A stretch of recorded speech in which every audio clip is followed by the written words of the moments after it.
We have some breaking news. The Brown University shooter and the murderer of the MIT professor was found dead inside of a storage unit in Salem, New Hampshire last night. Wait, so it was the same guy? According to officials, yes. 48-year-old Claudio Manuel Neves Valente carried out both tragedies. Why? Authorities are still piecing together a motive. Claudio is originally from Portugal, where he studied physics alongside Nuno Loureiro at the same university from 1990 to 1995. That's the MIT professor who he killed. And then for Brown, Claudio was a grad student in physics for a year in the early 2000s at Brown before leaving the program without finishing. What's he been doing since then? There's not a ton that we know yet. We do know that he received permanent resident status in the U.S. in 2017 from the Diversity Immigrant Visa Lottery Program. Trump has actually just paused that program in response to this. So how did police crack this code to find this coward? It was actually a Reddit tip. A man named John was in a Brown University bathroom 2 hours prior to the shooting, where he encountered the shooter, who was dressed oddly for the weather, and they made eye contact, which gave John a bad feeling. So he followed the man and saw him near a gray Nissan with Florida plates, but he didn't get into the car and instead started walking around the block, which made John even more suspicious, and John followed him for a little bit before backing off. Okay, and then what? Well, then the tragedy happened. A few days later, John posted part of his experience on Reddit, and police found that, and they found it credible and brought John in for an interview, and that's what opened up the case, and they tracked the coward down. And all of the Epstein files were due to be released by law today, and the administration failed to comply. Look, hundreds of thousands of pages from about 3,900 files were released today, and Deputy Attorney General Todd Blanche promised to continue releasing the rest on a rolling basis. But the fact is, they haven't been able to review and redact every page yet. Even the DOJ is subject to natural limiting factors. They don't have unlimited employees, and there are hundreds of thousands of pages remaining. You know how long that takes to review every single page, although Blanche said he anticipates this to be done within 2 weeks. Yeah, so either way, they're in direct violation of the law, but also much of what was released today was heavily redacted, and the law was clear. Redactions must be made only in extremely specific situations, like to protect victims, except a 119-page file, for instance, from a New York grand jury, which a judge just unsealed to comply with this new law, was entirely redacted, and that's just one example. Look, the law gives the DOJ discretion for redactions, and they have 15 days to provide a written explanation to Congress to explain their redactions. So instead of playing conspiracy theorists that everything was redacted to cover something up, let's wait for their explanation and let this back and forth between Congress and the DOJ happen the way it was intended. Yeah, except when you hear people in the DOJ speak, they made it clear that they erred on the side of redactions, even on things with a possibility that the media or others will piece together information to identify a victim. Like, I think the law is pretty clear that DOJ should instead err on the side of transparency, especially when that's what the victims themselves are demanding. Let the process play out. It's better to over-redact early than under-redact and expose a victim or compromise a case. Meanwhile, some of what we did get today was very revealing. Pictures of Bill Clinton, Diana Ross, Michael Jackson, Chris Tucker, Mick Jagger, among many others. Except this wasn't supposed to be a process. The deadline was today. But also what we learned was Epstein introduced a 14-year-old to Trump and said, "This is a good one, right?" And Trump smiled and nodded in agreement. Plus, we see Epstein victim Annie Farmer's complaint to the FBI in 1996 about Epstein, which she never heard back from. It just shows the years and years of failures by our justice system. And now the Trump administration is doing more than any administration ever to bring transparency.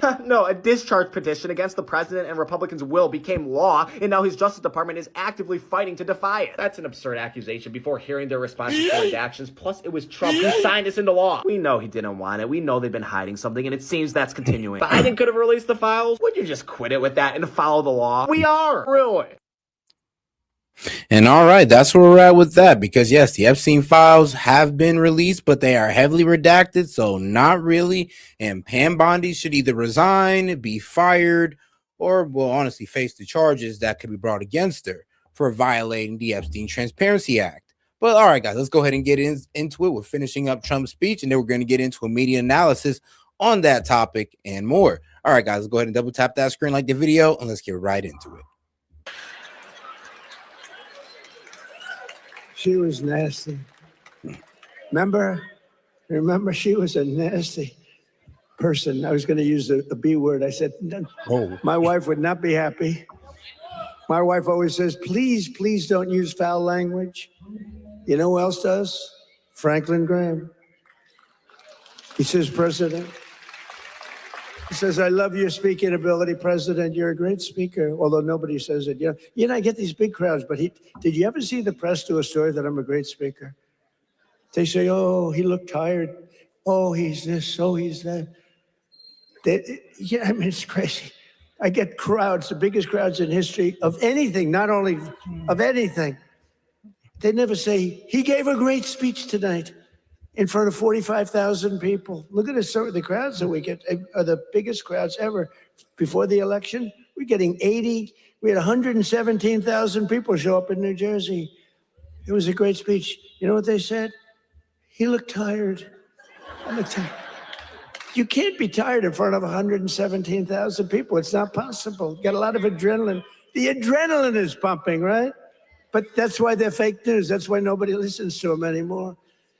But remember that we slashed the yearly cost of new mortgages by $3,000. Look at the mortgage chart. We slashed them. Look at that. Look at that. Oh boy. Look at how much you made with me and lost with that sleepy guy. But everything now is falling, and the only things that are going up are your salaries, the stock market, and your 401ks. They're going up. That's Do you true. remember when I first won in 2020? I mean, the stock market or the three major indexes have hit what, like three, was actually six all-time highs after the Dems said that the economy is gonna tank, everything's gonna fail after the Liberation Day when the economy took a slight dip. After that, it's been up ever since. And then they switched the argument to sit here and tell you right to your face that, oh, well, the economy doesn't determine the state of, oh, I'm sorry, but the market doesn't determine the state of the economy. And you're right. You do have a point there. But why are y'all using that as y'all excuse or y'all argument all the way back in April? Like, come on now. And shout out to my man James Foley. He said 14 months of back child support owed. I see you. Hey, shout out. 2024. Shout And I out was to at my first responsible conference. parenting. I'm 2 days in. You know, we're recovering from all the hoopla. 2 days in. In fact, I took a day off. They said, something's wrong with the president. I just got here. There's nothing wrong with me. Something's wrong. You took a day off. What's wrong with the president, right? Every time. Do you remember when I had 28 news conferences in a row over 28 days? Sometimes I gave 2 or 3 in one day.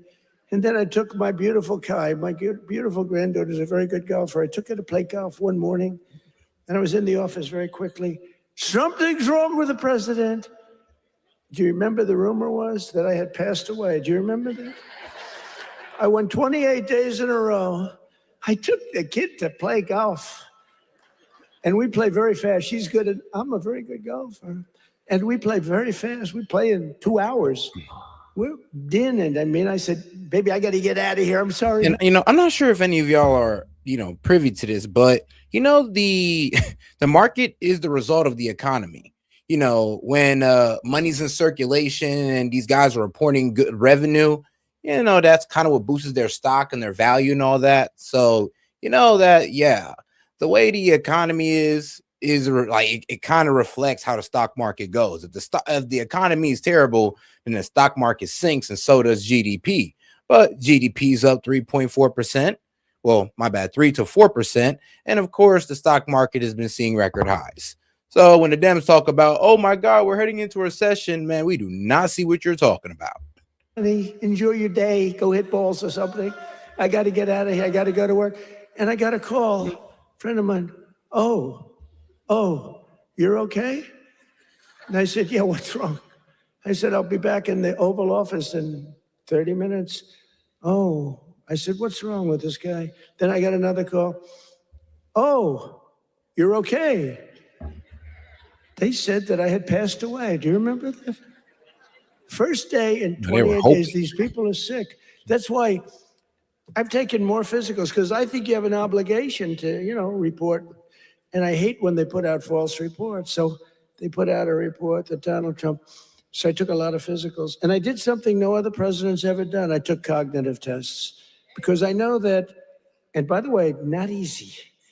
You get to those last questions, those last 10, 15 questions, nobody on that stand could answer probably any of them. And I got them, I aced them. And no other president's taken a cognitive. Could you imagine Sleepy Joe taking a cognitive test? I don't think he'd get the first question is like, what is this? And they show a lion, a giraffe, a fish. I'm weak. And a hippopotamus, right? And they say, which is the giraffe? So that's the only question. But what happens is it then gets harder. I don't think Joe would have gotten the first question right. Yep. He would say hippo. I want the hippo. But anyway, I've taken now 3 cognitive tests. I've aced every single one of them. And I mean, let's be real. The Dems is trying to poke fun at Trump's, cognitive health for a minute now, for a while. And when they can't poke fun at that, then they try to go for, his actual health or his well-being. And the funny thing about it is, he was going through a vitamin deficiency. And like, look at his hands. Is discolorized? He's dying. And I'm like, bro, first off, chill. I don't even know why y'all even like trying to push that. But and second, it was just a vitamin deficiency. That's it. That's all. Hey, he's old. It is what it is. He's a long way from, say that right now. But he probably got like 10 years left in him. And these are, this is that big stuff. This is Walter Reed. He's got a whole team of doctors all over the place. If you get them wrong, I said, what do you think? Should I do it? They said, well, here's the good news. The good news, if you do well, that's great. Actually, if you do well, they won't report it. If you do badly, it's going to be the biggest story in history. They said, it's possible that if you do badly, the word will leak out and you'll look very bad. I said, this was on my first test. After that, I knew that I can do very well. Smart person. So what happens? What happens is first test, I said, how hard is it? He said, well, after... Oh, God, do me a favor and double tap that screen and like the video, guys. Let's get more people on the conversation by double tapping that screen. Appreciate the support. And if any questions, comments, jokes, or disagreements, I'll be happy to read it out loud and engage with it. Just $2 and up. Appreciate the support. All right, let's keep it going. The 10th or 12th question gets, very hard. And I said, well, what do you think? They said, look, if you're going to do well, but if you're not going to do well, it's probable that the word will get out. I said, well, let's do it anyway. And I did it. And it was actually good. For a year, they called me a very intelligent person, but then they forget. Then I did it again. I aced it again. They report it. And these are doctors that I don't even know. And they report it. And then I did it a third time a few months ago, and they reported. But it's very small reporting. But can you imagine if I did badly, right? Could you imagine that, front row Joe? Would I be in trouble? They'd say, there's something wrong. But I like to do it. But I had perfect health. And they reported his health is perfect. And they interpret that. And the fake news interprets when the doctor says he's got perfect health, they go, what does he mean by perfect? There's something wrong with the president. These people are sick. Now, there will be a time when perhaps I won't be 100% true with all of us, right? And when that time comes, I will let you know about it. In fact, you'll probably find out about it just by watching. But that time is not now, because I feel the same that I felt. And to be honest, when that time comes, we won't be trusting the Democrats to call it, because y'all spent 4 years not realizing that Biden was going through a mental decline. So who are you guys to try to call it on Trump? Like, who are you guys trying to call out Trump? I'm sorry. But if you can sit there and ignore, either you ignored it or you didn't realize it, either way, you don't really have no right to call out Trump. But when it happens, I believe that it should be us, the ones to call it out, not you guys, since you watched an old man crash out for 4 years straight and ain't say nothing. For 50 years. I really did. Poor Biden. Like, come on, man. Biden deserved better than that. He ain't deserved that. But we have I think we have an obligation to, at least report your health. But I will tell you, to me, because of what happened for 4 years, I really think having a cognitive test for presidents to take a cognitive test is very important. I think it's very important. I'm hearing that they say it's, not with Biden. They said it was not constitutional. That was the least of his problems. But I think it's very important that a president or people running for president and vice president take a cognitive test. I mean, I think it's a very important thing. I don't know. They say you shouldn't do that. It's unjust. It's not constitutional. They say all these things, but I do. I really believe that under Trump, wages are rising much faster than inflation for the first time in many years. Think of that. Wages are rising faster than inflation. That's what it's all about, right? And we're delivering lower prices and bigger paychecks. And the wage chart that you see up there is incredible. That NBC didn't put up and the networks didn't put up. There are more people working today than at any time in American history. And very importantly, now I will say this: wages have went up, personal income have went up. People are keeping more money in their pockets, either due to the tax cuts or the fact that, well, yes, wages are starting to go up just a little bit, like, according to the jobs report and all that good stuff. But I'm gonna be real with you though, we are at what, 4.4 unemployment. So that is still a bit of a concern, but we've been worse. It's been worse. It has been worse. And a lot of it, or at least maybe 0.2% or 20.2% of it, is because, well, of the immigration crackdown that's been happening with ICE.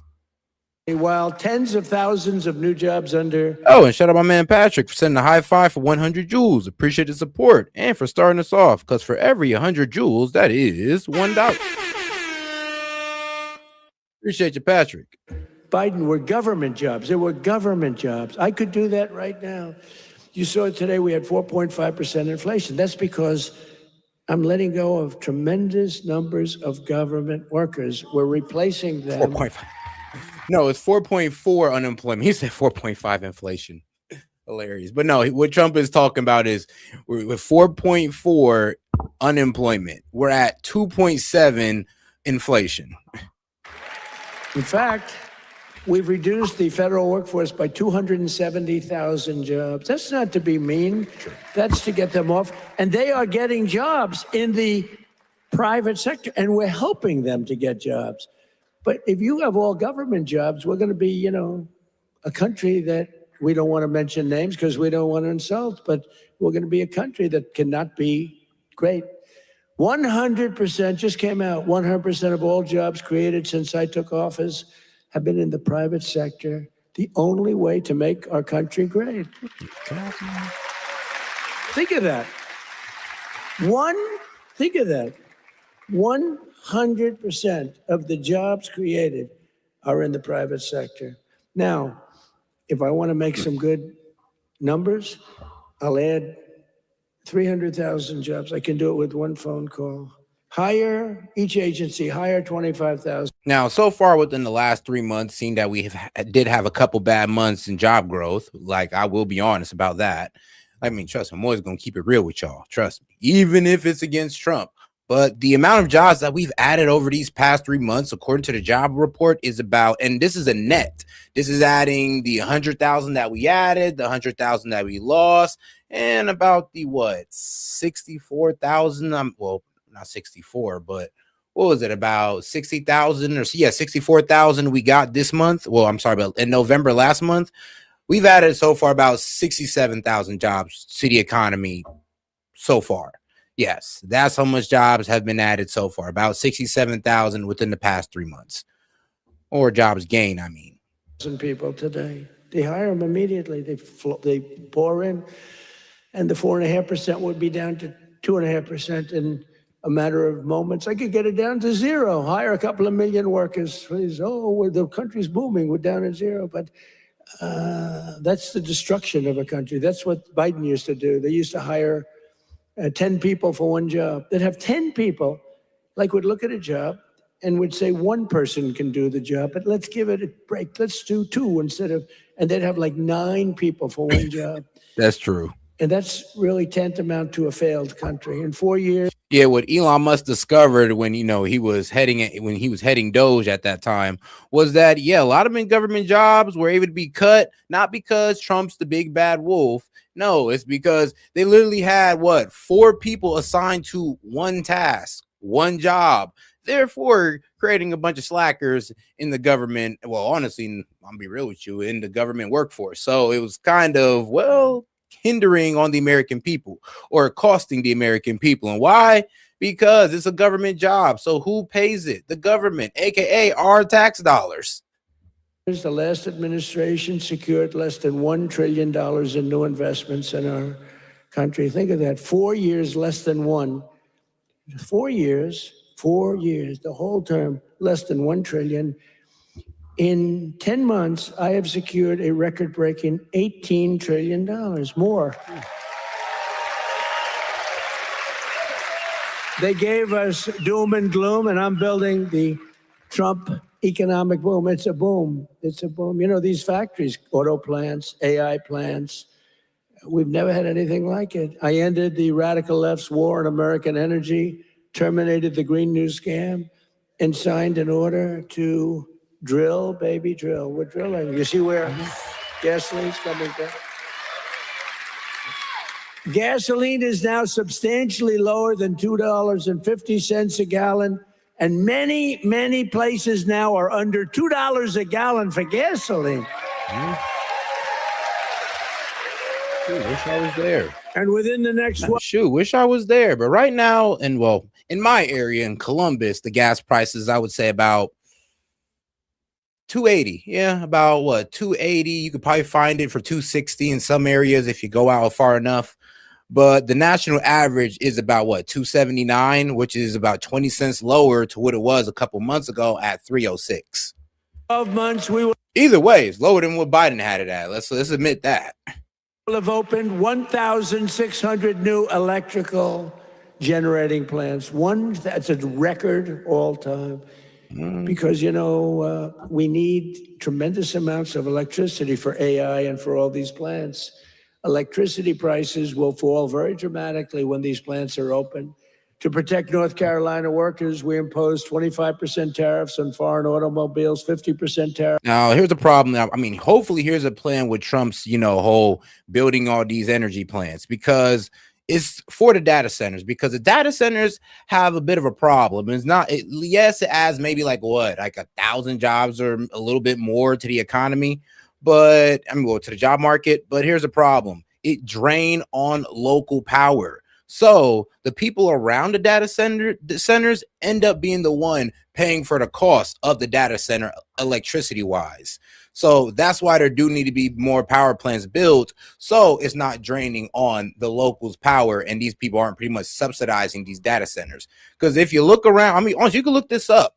A lot of locals and a lot of places in America do not want these data centers around because of what it's doing to their electricity bill. Because these data centers are using a high amount of electricity and the people are paying more for it. So this is why Trump is also said they need to start building their own nuclear reactors, possibly little mini ones, or of course generating their own energy. Tariffs on foreign steel, and I approved 25, 30%, and 50% tariffs to save North Carolina's cherished furniture industry, which has been decimated by China. Okay. I used to come here a lot for one reason. I'd build hotels and I'd build different buildings and I'd come here to your furniture area. I used to love it. Those people were so talented. I'd buy so much furniture. And we got about 600 y'all in here, man. Do me a favor and double tap that screen, like the video, guys. Let's get more people on the conversation. Appreciate the support. But all right, let's keep it going. That was before politics. I did great. I was very good at real estate, I would tell you. But I used to come to North Carolina to buy furniture for lobbies or furniture for hotels, and I was here a lot. I mean, you've been decimated, but it's coming back now because I put tariffs on, big tariffs, actually. But I remember I'd say to a guy, I like that chair. You don't realize what I did. I would look at a chair. The arm of a chair was very important to me. I said, I like that chair, but this arm has to be a different shape. And you got to chisel that. I'm a very aesthetic person, believe me. Except with women. I don't care what a woman looks like. I used to say beautiful. Now I don't care. Since politics, I never mention looks anymore. The most beautiful woman can walk right across. I don't even look at her anymore. Because in politics, that's the sign of death. We don't look. But I do look at the arm of a chair. And I'd say to your artists, they were artists. They were artisans, I'd say, no, can you give a different curve? Can you do a little more carving at the end? They would, right in front of me, bing, bing, bing, bing, bing, bing. They were like geniuses. You lost the business. It went to China and other places, but mostly to China, because they never put tariffs on, just like they didn't put them on chips, just like they didn't put them on cars. You lost 58% of your car industry. By the way, it's all coming back. Yeah, let's be real. There was no protection of domestic industry. And this is both sides' fault. We just can't sit here and blame the Dems as well. the whole. We just can't sit here and blame the Dems for this. I mean, let's be real. Ronald Reagan was the one championing this whole free trade thing.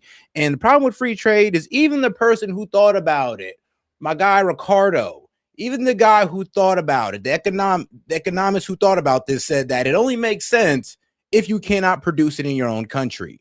And a lot of the stuff we outsource, we can do in our own country. I mean, of course, like pharmaceuticals, of course, cars, steel, mining, rare earth mineral refinery. We can do all that here. We just choose to let other people do it at our own expense and at the cost of our own national security.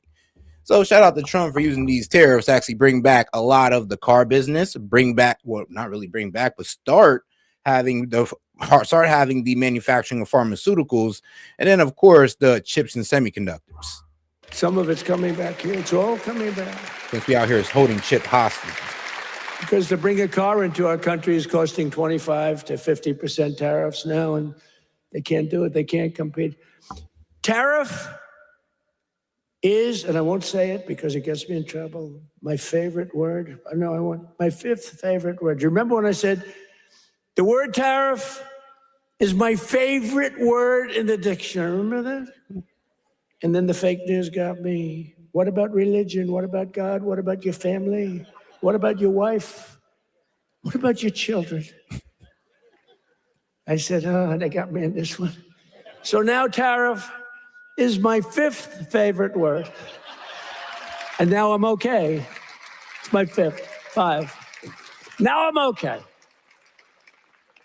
But starting in the new year, the people of North Carolina will also see the dramatic results of the largest tax cuts in American history, including no tax on tips, no tax on overtime, and no tax on Social Security for our great seniors.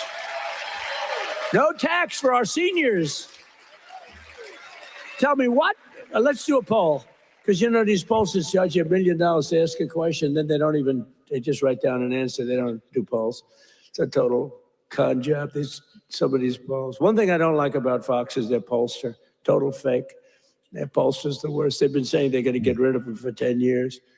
The fake pollster, then you have the election, you win by numbers that are like through the roof. But Fox has been treating me good. They have great people there. Oops. Sean Hannity is great. Jesse is great. Laura is great. Greg is great. They're all great. We have great people. The morning is excellent. Who, what? Which corruption, where?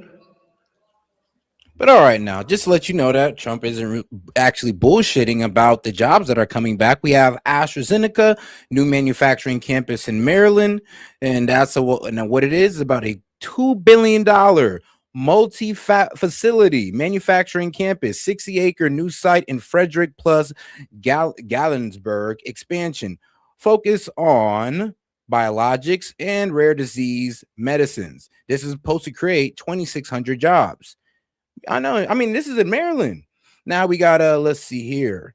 We got a manufacturing hub being built in Durham, North Carolina. So I mean, shout out to these guys. It's going to be this is also a a pharmaceutical manufacturing company. The problem is I'm not really sure how to pronounce his name, so hopefully somebody will correct me in the chat. Is Norvitas, which they are building a manufacturing hub and research triangle in North Carolina as well. So, I mean, I'm gonna be honest with you, North Carolina getting a lot of love when it comes to this manufacturing boom that's about to happen. And of course, the construction boom that's most likely going on right now. Oh, yeah. North Carolina. Well, we have to do that. We're going to take care of that. We're going to take care of corruption in our country. I mean, I was talking about Fox. I don't know. He's talking about corruption. No, it's okay because he's on our side, but he's just a little ahead of me. He's talking about corruption. I'm talking about Fox, how good the anchors are, right? But they are really great. They are very good. But the pollster's no good. You know, he's no good. The pollster's terrible. But we still get good numbers. But the numbers are actually much better than that. But we're joined tonight by... I don't know, Trump, man. You like down 40 on all polls, on all of them, even conservative ones. Like the best you're at is like, 44, 45? Yeah, you got to start focusing on affordability. And I don't know, I mean, you probably might want to, I'm be real with you, probably just shill for Israel, just a little less, a little less. The Hanukkah celebration was a bit much, my man. was a bit much. You know, Mark Levin manhandling the man, talking about, yeah, this is the first Jewish president right here. I'm like, bro, come on now.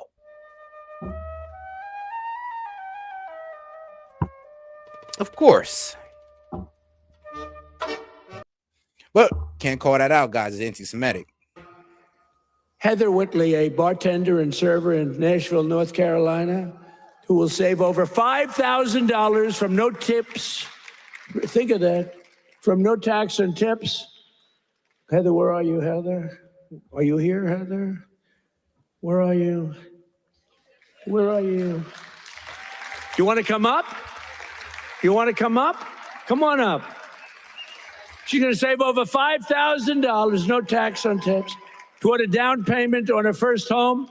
So, Heather, congratulations. Look how amazing she is, right? Come on up. I don't know how you're going to get up that stair. Are you okay? Look at her. She has no problem. Somebody else would not be able to make it. Thank you, Dad. Nice to see you. Want to say something? Go ahead. And his wife are raising a son with autism, a beautiful son, beautiful person, and are passionate supporters of MAHA, and they love Robert F. Kennedy Jr., so do I. And with no, thank you, Austin. And with no tax on overtime, Austin will have thousands of dollars, many thousands of dollars more to help care for his wonderful son. Last but not least, we have Carolyn and Charles Thurston, who run a successful small business providing care to senior citizens. That's great. Not only did we make their small business tax deduction permanent, helping them to expand, but under no tax on overtime, their employees will have much higher take-home pay, and that makes their job a lot easier. So, Carolyn and Charles, please stand wherever you may be. Oh, that's great. Thank you. So it's going good? Going good? Good-looking couple. Thank you very much. Another key part of our tax cuts is known as Trump accounts. You hear about that? You put money in, and they are knocking them dead. It's great.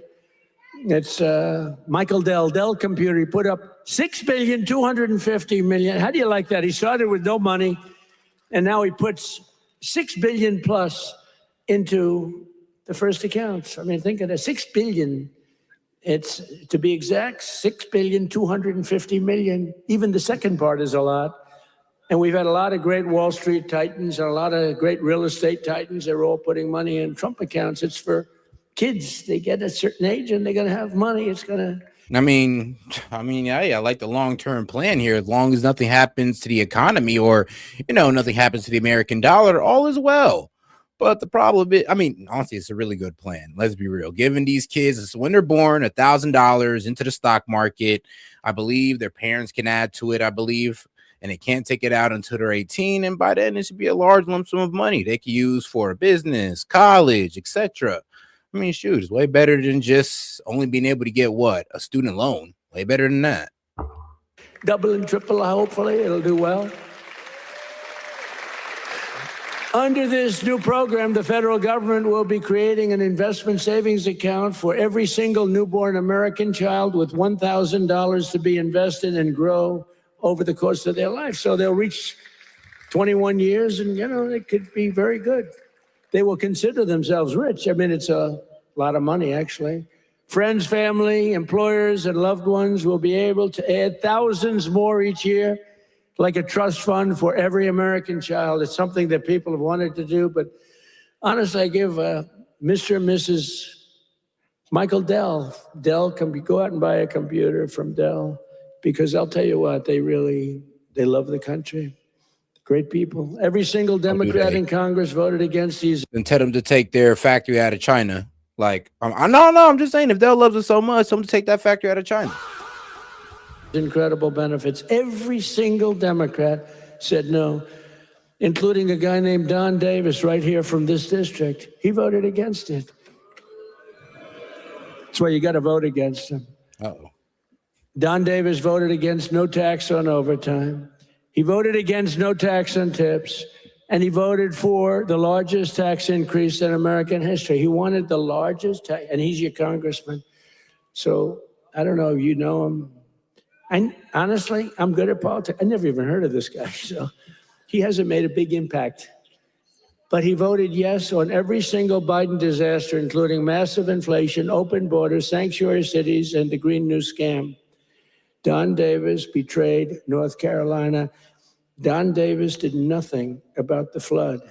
He did nothing about the hurricane. I did it all with your congressman and with a couple of Republicans from your state that put their lives on the line to make sure this got done.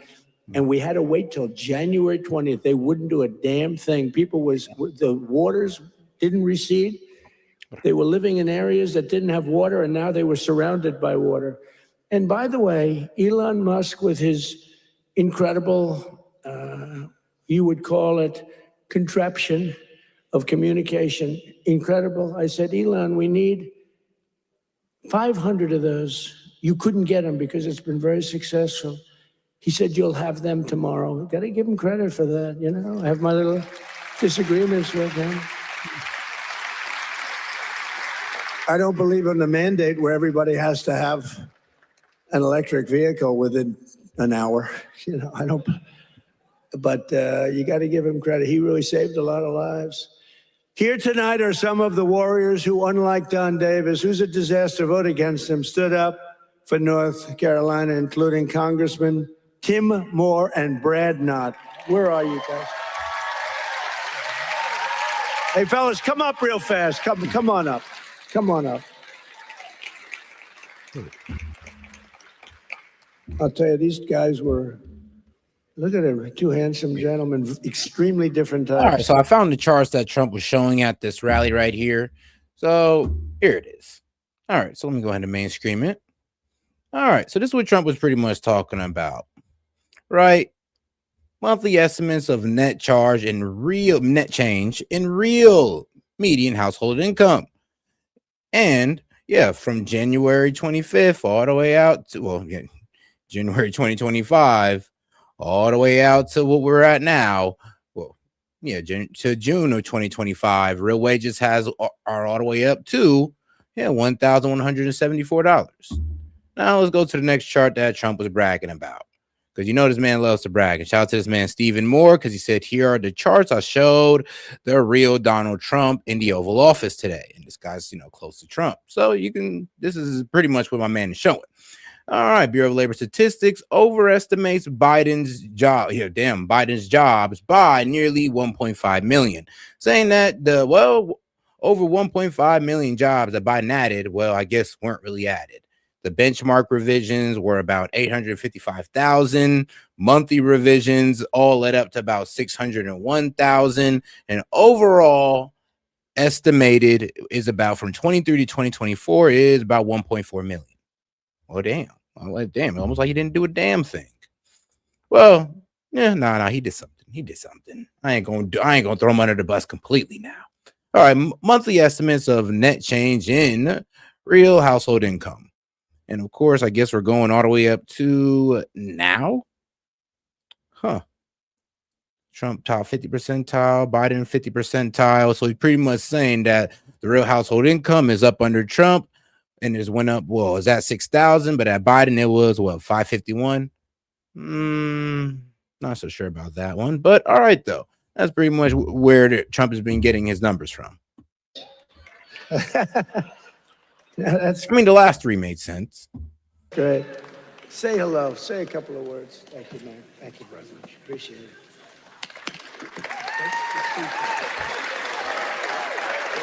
Well, everybody, Chavez DeRemer. Where's Larry? Larry, thank you. What a job. What a job you've done. Our friend did me a big favor when he recommended you. I was recommended by a great. Oh, and shout out to my man Anonymous, a member for 7 months. Appreciate the support, my man. He says, did we actually learn anything from the heavily redacted files? Thanks for what you do, S.E.T. Much appreciated. Double tap the screen, guys. Yes, make sure to double tap that screen and like the video. And you know what, bro? We didn't learn a goddamn thing. I'll be real with you, dog. We didn't learn a damn thing. I kind of knew they were going to do it, but I was hoping that they weren't going to do it, because I was like, all right, how stupid do they got to be to think we're going to buy this? How stupid do you got to be? It's called the Epstein Transparency Act. The word transparency, aka, I would hope they'd understand this as well, the unredacted version. Not you give me a whole page full of a black box. Like, that's what pissed me off. And there was a whole lot of pages just like that. Of course, they released the pictures, and those was, I guess, scandalous at best, but it didn't really tell us anything new. So yeah, I'm a bit upset, and I'm a bit concerned about what's going on with the DOJ, because Pam Bondi could actually go to jail for this. Great guy, great friend of mine, and a big fan of Lori. And he said, I have somebody that would be great. And that was an understatement. You've been unbelievable. Thank you very much, Lori. Appreciate it. And another one has been incredible, got a lot of energy. Director of Federal Housing Finance Agency. He's done a phenomenal job. Mr. Bill Pulte. Bill, thank you very much. Thank you, Bill. Also, State Senator Phil Berger. Phil, thank you. Great. And we have a lot of political people here. I would like to introduce them all. We'll be here. But when we have... Shout out to Asher Rose. You can't give out information to the public that could possibly talk about the victims in any capacity whatsoever. That includes some of the pictures that were provided. It's probably child porn. I mean, yeah. But here's the thing, though. Like, a whole page... I understand redacting the faces in the pictures. That's fine with me. I get that. But redacting whole pages? I mean, they could have redacted out names, locations, like where these girls are from and all that good stuff, and let us read the horror story with the redacted names. All right, that's fine. Well, we were expecting that. We weren't expecting a whole page etching out like an entire scene, because I mean, like, unless they printed a victim's name 3,000 times on one page, there was no need to redact an entire page or entire pages of the Epstein files. Like, I just can't see a reason, unless they're trying to hide something. But I don't know. Maybe that's just me being a bit too suspicious. I don't know. We have to introduce, fellas, is Michael Watley. And shout out Asher Rose, though. Appreciate the support. And did I miss? Oh, yes, I did miss my man Anonymous. He says he's a member for 7 months, but been watching for a year. Hey, shout out to my man Anonymous. Hey, man, appreciate the support, guys. He was the head of the Republican Party. Before that, he was the head of your party right here, the Republican Party, and we won. We won 6 in a row, 3 primaries and landslides, and then we went on to win the election all 3 times. So we won 6 in a row. I've never had a loss with him. And when I won I mean, look, we did phenomenal. It turned out, we won 3 times in a row, just so you understand. I don't mean here, I mean all over. We won 3 in a row. They might have done us a favor, but we won 3 in a row. But when we got screwed in the second election, it didn't happen over here. He had 601 lawyers he hired.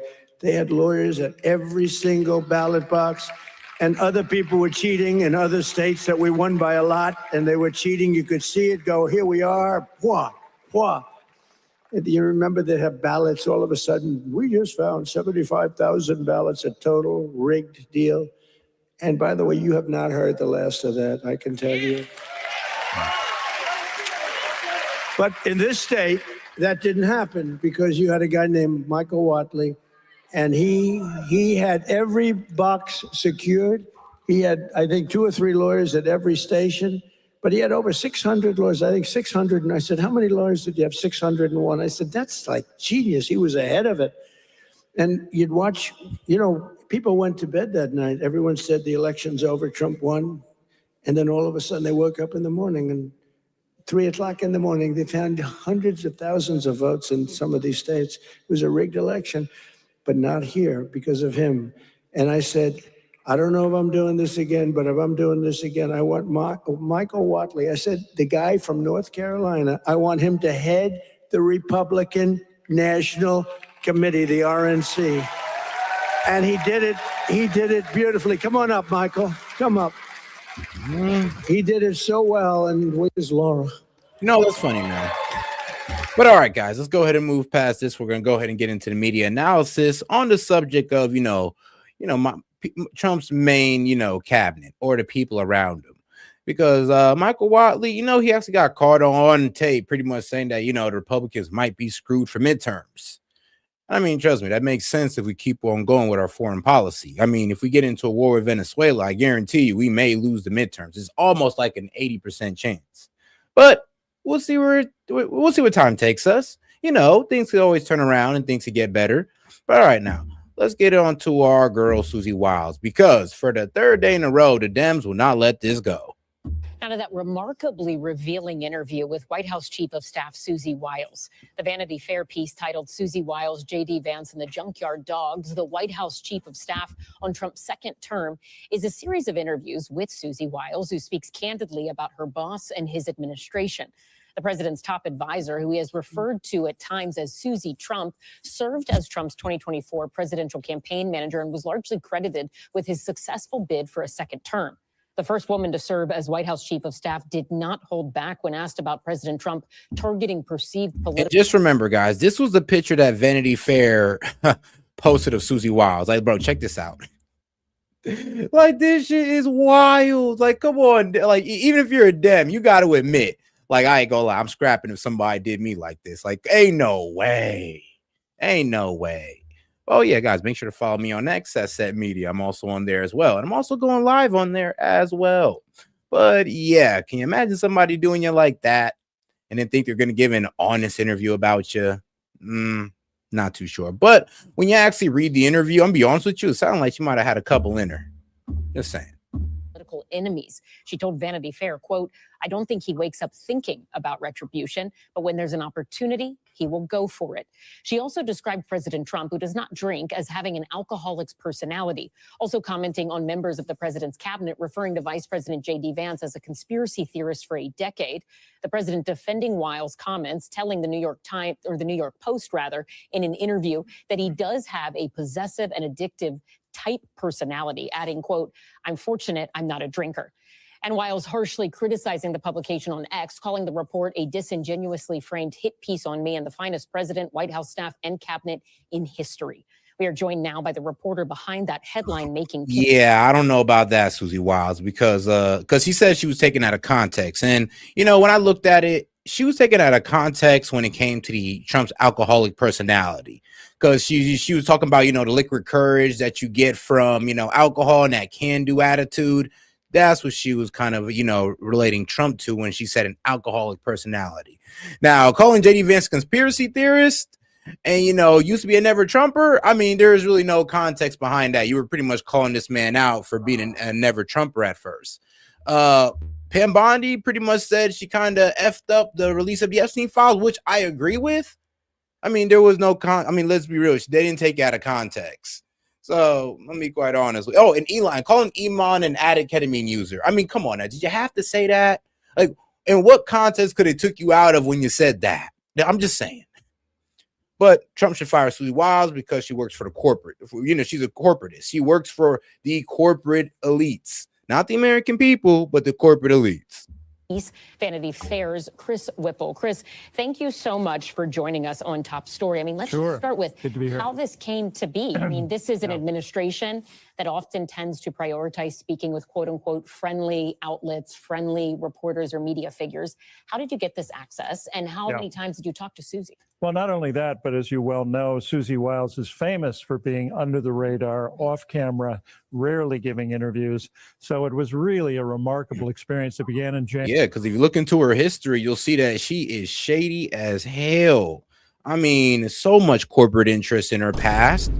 I mean, I'll be honest with you, it's a bit concerning, but it is what it is. I mean, and she's a straight up Zionist, but hey, it is what it is, right, guys? But like I said, you can't talk about that. Why? Because that's anti-Semitic. January, almost a year ago, that we began to talk. We talked about the campaign that she had just led for President Trump, that Against All Odds campaign. Quickly became apparent to me that she really wanted to talk about Trump 2.0, the second term. And so we talked about that. And shortly thereafter, I told her that Vanity Fair wanted to publish the piece. She was all in from the get-go. And everything, nearly everything was on the record, except when we explicitly agreed otherwise. And it's just remarkable how candid and kind of unscripted she was. I mean, it is the thing everyone is talking about because there is so much there. It's also so rare to hear from her. As you said, I want to play a little bit of what we heard from White House Press Secretary Caroline Leavitt when she was asked yesterday about this interview, and then we'll get your reaction on the other side. Sure. Let's listen. This is, unfortunately, another example of disingenuous reporting, where you have a reporter who took the chief of staff's words wildly out of context, did not include the context those conversations were had within. And then further, I think the most egregious part of this article was the bias of omission that was clearly present. What do you make of that? And the reaction? Well, you know, what's notable about that is what she didn't say. Neither she nor the White House nor Susie Wiles has challenged a single statement, a single assertion or quotation in the piece. It's a 9,500 word piece full of interesting material, behind closed doors material. And frankly, I think there's actually lots of positive things about Susie Wiles that I reported on. This is a very different White House from Trump 1.0. It's a better run White House. But look, there are a lot of crises, and we talked about all of them, from the blanket pardon of the January 6th insurrectionist, which Susie Wiles tried to tap the brakes on, all the way to revenge and retribution, which even J.D. Vance disagreed with. But I'll say this. The reason why, in my opinion, I actually agree with Trump pardoning all the January 6ers, even the ones that were caught up for violent crimes, is one, because, well, they weren't given their due process. A lot of them were not given their due process, and there was a lot of shady prosecution deals that were done. So, yeah, I think that, well, all right, cool. Just pardon all of them, and hey, if these guys get caught up again, we'll catch them again. Because so far, out of what, the 1,500 January 6ers, about 8 of them have committed a crime. So, I mean, if you do the numbers, what is that? Like, what? Less than 1% of the January 6ers that was released committed a crime, which means that what? Majority of them were most likely law-abiding citizens that we just wrapped up for what? A riot? I know. Crazy, huh? And the prosecution of his political enemies, and especially Letitia James. And what was really remarkable is that Susie Wiles conceded that that was a case of retribution, and it's practically a get out of jail free card for Letitia James's attorneys. If you ask me, I'm not an attorney, but. You mentioned that they haven't criticized exactly what was said. They keep saying that the context is missing or that it is disingenuous. When you hear comments like that, and we've heard repeatedly, even Susie Wiles has said it's missing context. Is there more context? I mean, are there audio tape transcripts you would consider releasing? Here's what I would say to young reporters who are just starting to cover the White House. When you start hearing words like context and disingenuous and framing, you know that you've done your job. What it means is that they can't talk about any mistakes. What it means is that they know that the piece is accurate. And as I say, it was 9,500 words, plenty of context galore. That's what I was saying. When I read it, I was like, bro, what do you mean taken out of context? It's like you kind of said what you said. If anybody took things out of context, it was probably CNN and for talking about Trump's alcoholic personality. But everything else was within context. So, Susie Wiles, I'm sorry, but you just got caught. You got caught. You were talking crazy about the administration, and I'm not sure why you didn't think you was talking to somebody at Vanity Fair. I'm not sure if they probably didn't let her know, but who knows? She might have been a little tipsy and she just, let it loose. Yeah, just start talking, wild about everybody, throwing shots at everybody. J.D. Vance, he's a never Trumper conspiracy theorist. Well, Elon Musk is a ketamine user. And, well, Pam Bondi's incompetent as AG. I mean, come on now, just be real. You were just letting loose. It's all right. We all do it. So is there a world where you would release I assume there's audio recordings of some of the on-the-record interviews, as most journalists have. Would you consider releasing those just to say, take off the table? Well, that's above my pay grade. I mean, that wouldn't be my decision. But no, ordinarily, as you well know, as a reporter, you wouldn't release your raw notes, which is what the tapes are. Let me ask you, when you think about some of the quotes we didn't even touch on, some of the comments she made about Venezuela, right? Saying that Trump wants to keep pressure on President Maduro. She told you, quote, he wants to keep on blowing up boats until Maduro cries uncle. Given the news we saw last night and the announcement of this blockade. I mean, let's be honest with you. If you think this is just about blowing up drug boats, you're mistaken. We're actually trying to have control of Venezuela. We're trying to force Maduro to leave, force a regime change that Maduro says won't even last 47 hours. He say, look, if you take me out and you put that lady in, she'll be gone within 48 hours. And that's what Maduro's saying. But be honest, look, we're going for everything. It's not just the oil. It's the resources and the influence, the overall influence in Venezuela. And you know who has a lot of influence in Venezuela? China. Now, is that a good reason to go to war with Venezuela? Hell no. But it is a good reason to try to lock up some of these oil tankers that actually helps out China, Russia, and even Iran. And I mean, Russia out here sending nuclear submarines to help smuggle out oil. So yes, it's all about kicking out foreign influence out of our hemisphere. Because if you look at Trump's new doctrine, which I will go ahead and play the video for you real quick if you missed it.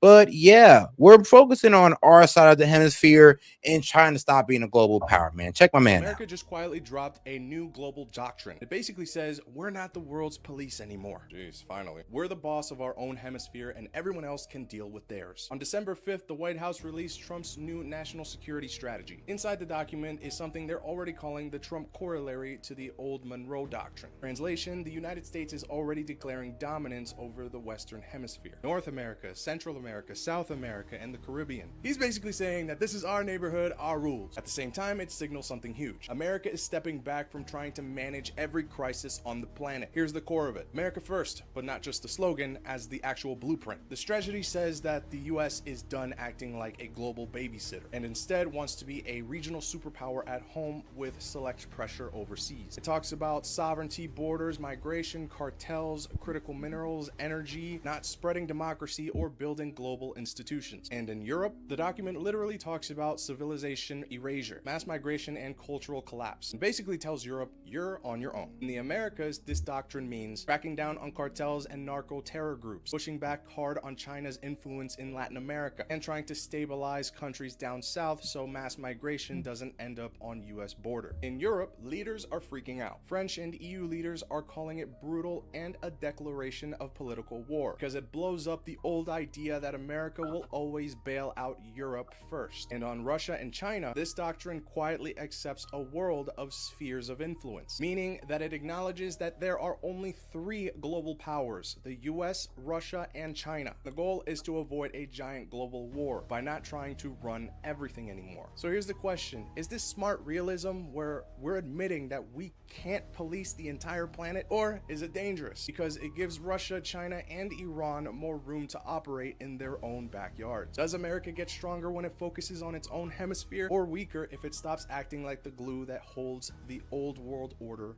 together?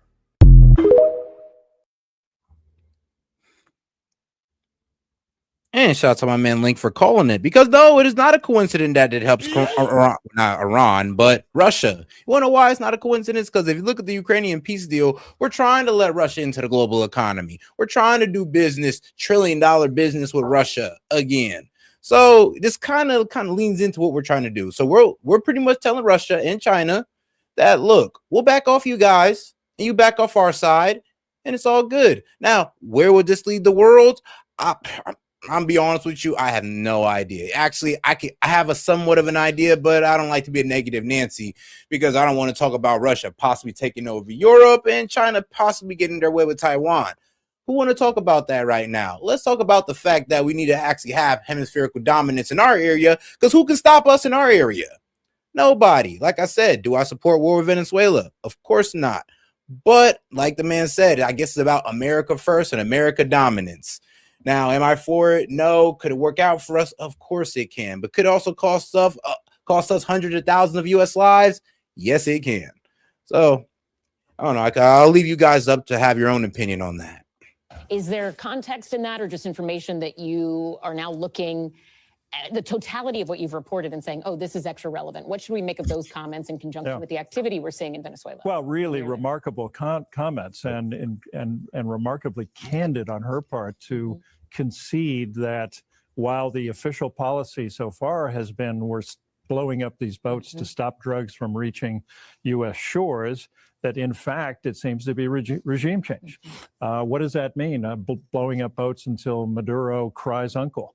Sounds like regime change to me. The other thing she said that was remarkable is that if and when Trump decides to strike land targets in Venezuela, he would need to go to Congress for a declaration of war. Now, I doubt that Donald Trump was pleased to hear that declaration because he seems. Hey, yo, shout out my man Vince. He sent 67467 jewels. I promise you, it's crazy how they even gave it its own gift. Crazy. And shout out Kayla for sending a flower for 30 jewels. Appreciate the support, sis. To have a very different point of view when it comes to executive power.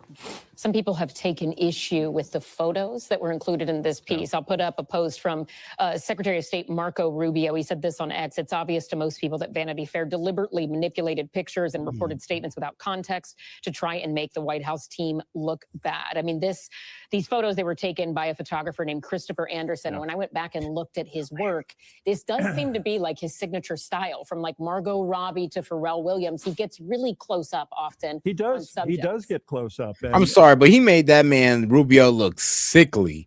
He made this lady. Okay, let's be honest. First off, I don't know who the hell it is. I think it's Todd Blanche, I believe. But no, he made Stephen. All right, the guy made Stephen Miller look like a straight up mafia boss, like a straight up criminal from the 1930s. Or shoot, maybe the 50s. And then, of course, J.D. Vance looked like a freaking caveman. Back and looked at his work. Like Neanderthal, like his signature style. And then Susie Wild just looked like a deranged patient. Like, let's be real, she looked deranged. She looks absolutely crazy. From like Margot Robbie to Pharrell Williams, he gets really sickly patient. Like, come on, man. This guy did them dirty. Close up often. He does get close up. And all right, come on, bro. He made this is Caroline Levitt, if you don't know. I didn't even know this was Caroline Levitt at first. The close up on the face with they did her dirty, bro. I mean, closed up so close you can see the wrinkles on her face. You can't even see the wrinkles on Susie Wild's face like you can see it on hers. And Susie Wild is older than her. Like, come on, bro. You did this on purpose. This is hilarious, though. The key here is that nothing was done. Everybody was fully informed about what was going on here. Not only that. And shout out to O for sending in party. Whoa.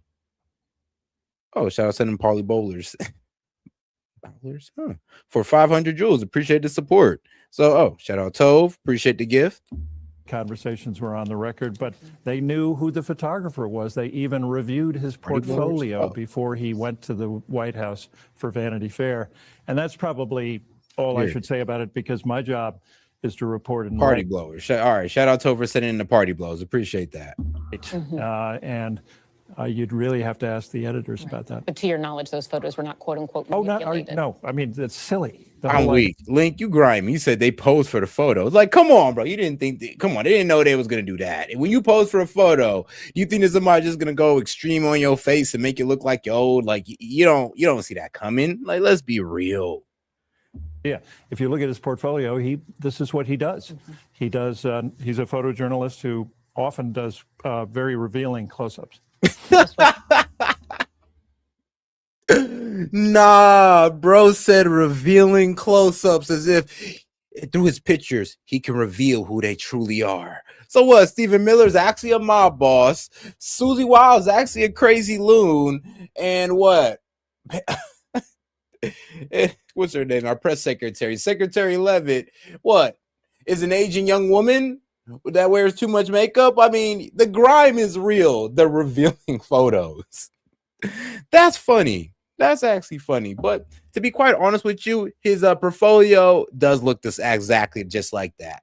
Maybe not too much like the Caroline Levitt one, but he's done the close-ups just like that. So I ain't going to bash too hard on the guy. Well, thank you so much. An extraordinary piece of journalism. We appreciate your time tonight. Thank you. My pleasure. Thank you. That was just too funny how he did them, though. Like, come on, you can't say those photos were not funny.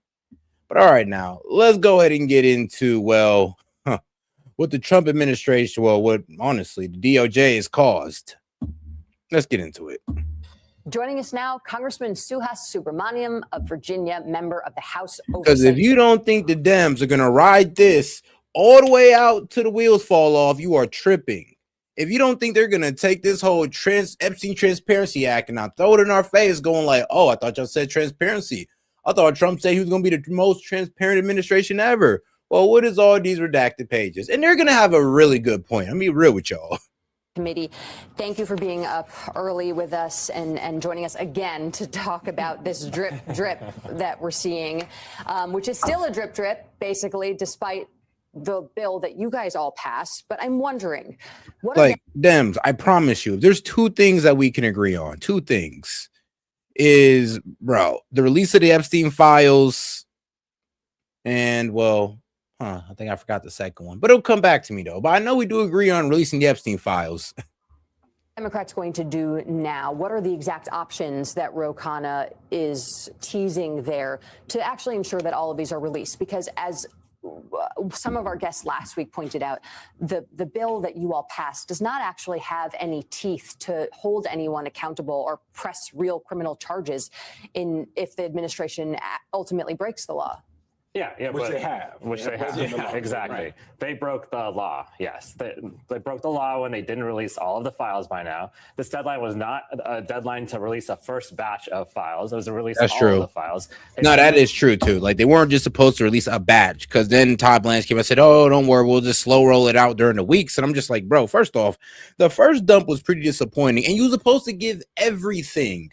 Now you're telling me you're going to slow roll it throughout the week? Like, bro, this is going against the Transparency Act. Like, yeah, they can kind of bring you guys in for this one. You guys are breaking the law pretty much. And I'm not sure why the DOJ thought they can get away with this. I'm not sure if they read the fine print, but this is ridiculous. And Pam Bondi should resign, get fired, or, I mean, honestly, get brought in. Like, man, get charges brought against her for this. Months to do her and Todd Blanche. This, so it's not an excuse. They're trying to use the excuse of needing to redact many files, but we subpoenaed them for the same files 4 months ago, and they've been saying they've had them ready to go since March. So it's not an excuse to not be ready by now. And then they redacted heavily, far more than they needed to. One report shows that they redacted names for political reasons. That is completely against the law as well. And then they're supposed to explain their redactions and explain some context for the redactions too. There's no explanation of that either. This is only a fraction of the documents. About half of them, in my estimation, are already public. The other half are heavily redacted. And so now you're getting into a place where they're a complete violation of the law. This is something that the administration has done before. What's happened in other contexts is that we've taken them to court. And so I think that could be one move here. But we're exploring all our options because we want to make sure if we take legal action, it's the right legal action. One of the things that's I was talking to some Democrats yesterday who were a little frustrated because we all knew this was how this was. This is actually the best end result that we probably could think of. I thought they were. I mean, look, dog, we all kind of seen this coming. But like I said, even I kind of seen like, all right, it kind of sounds like they're trying to, because let's be real, they gave them 30 days. And to be quite honest, they could release it that day. They could release it as soon as Trump signed it. Everything may be unredacted. Honestly, they could have been given a week. I don't know, run it through AI, tell AI to scrub out all victims' names, and there you go. And then that'd have been cool. But it kind of sounds like they took those 30 days to run a cover up and to redact anything that kind of would make what? The Republicans look bad, the Dems look bad, because like what's going on here? Because these redacted pages is absolutely ridiculous. And if you're telling me you're going to keep releasing them throughout the week and we're getting more of this bullshit, then I mean, be quite honest, you can keep them. Missing out nothing, you know. So there was stuff that was sent out. It was not everything. So we all knew that in some way, shape, or form they were going to flout the law, right? Because the law, like you said, doesn't actually have like any like legal teeth. So you guys, I keep hearing that everything's on the table, that all the options are explored. But my thing is, at 12:01 a.m. early this morning, right? Why wasn't the thing filed? Why wasn't the lawsuit filed? Why wasn't the message sent out about what is actually going to happen? Because I think the American people are looking for accountability. These women deserve accountability. Yeah, courts aren't open on Saturday. But y'all can send stuff. People send Okay, you know me. I hate to agree with the guys on MS. Well, used to be MSNBC, but you're MS Now. So shout out to guys at MS Now. But yeah, I hate to agree with them, but they do kind of have a point. And let's be real, we all saw this coming on both sides. We both seen this coming. So we can't sit here and play stupid, but we can sit here and be very disappointed at the fact that they try to play us like this. I thought that the fact that nobody believed that Epstein trafficked girls to himself.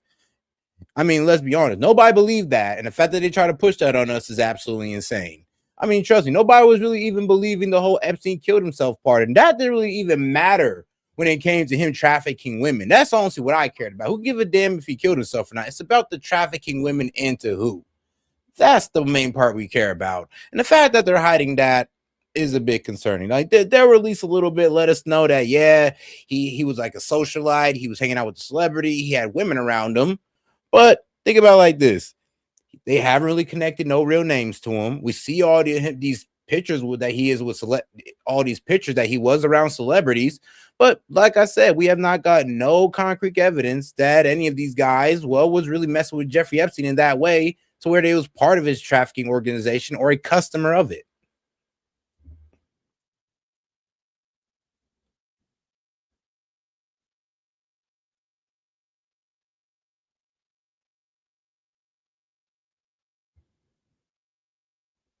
But all right, guys, let's go ahead and get into the next video over here on Fox. There we go.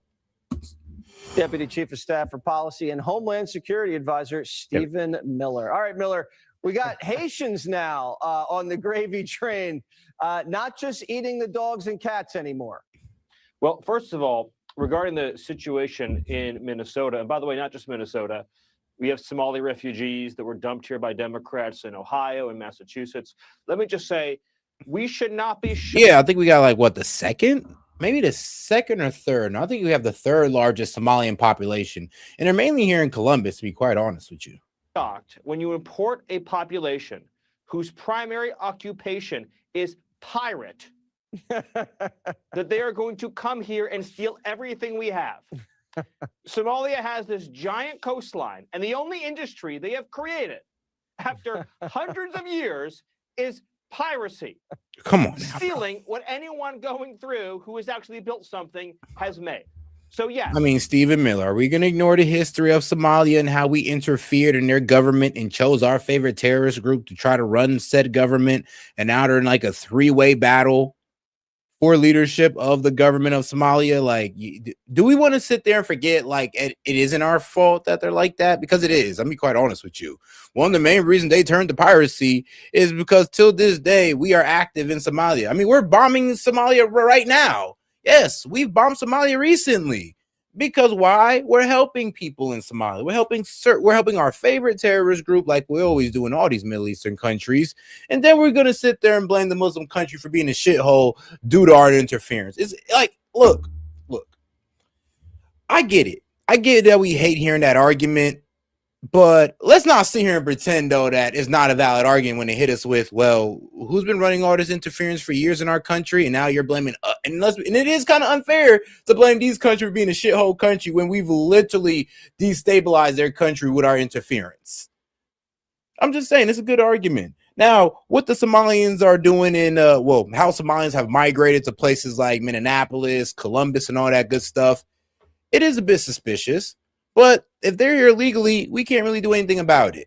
But if they are here illegally or through immigration fraud, then we do need to crack down on that, especially what's going on in Minneapolis. Because if they're doing fraud over on the taxpayers, who knows what else they're doing as well. So you might want to start looking into immigration.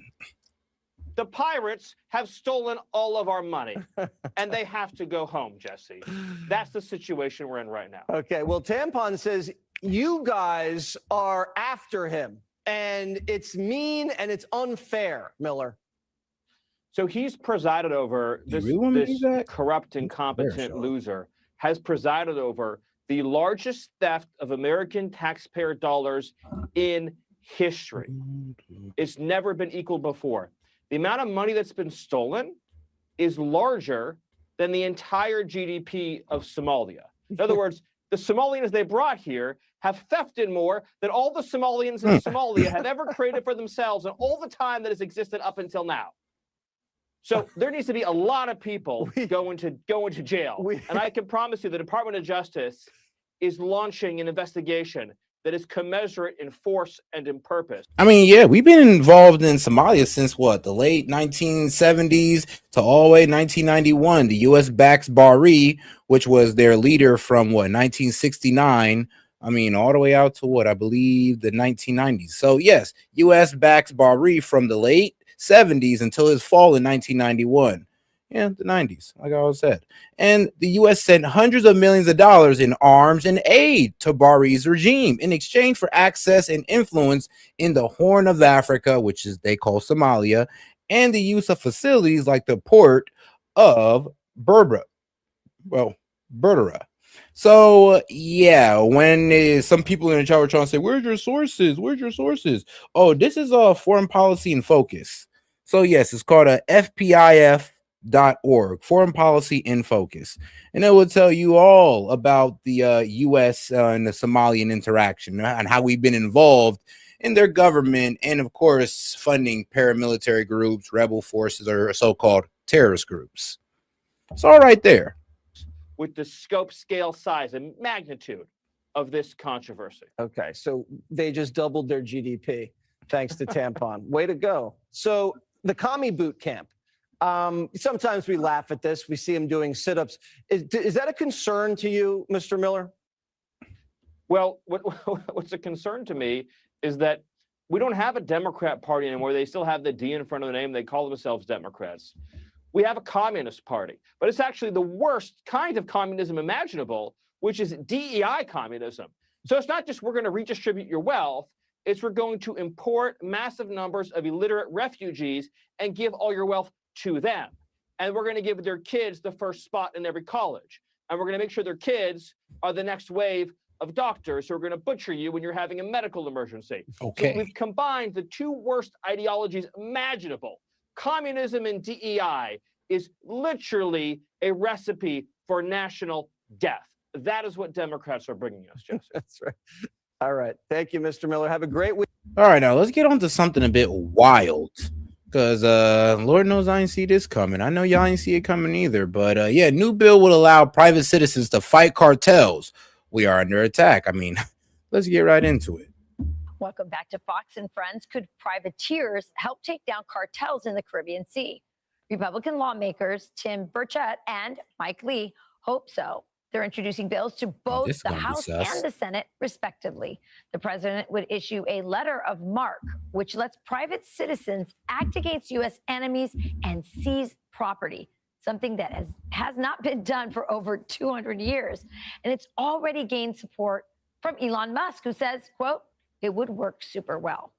The man behind the mission, Tennessee Congressman. What would you like to seize cartel assets as a privateer, Mike Lee? Would you like to seize This is a wild way to convince somebody to put themselves in danger.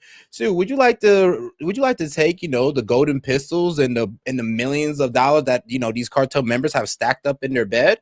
Well, go out there and fight the cartel today at the risk of you getting executed and then finding your family and executing them as well. At that risk.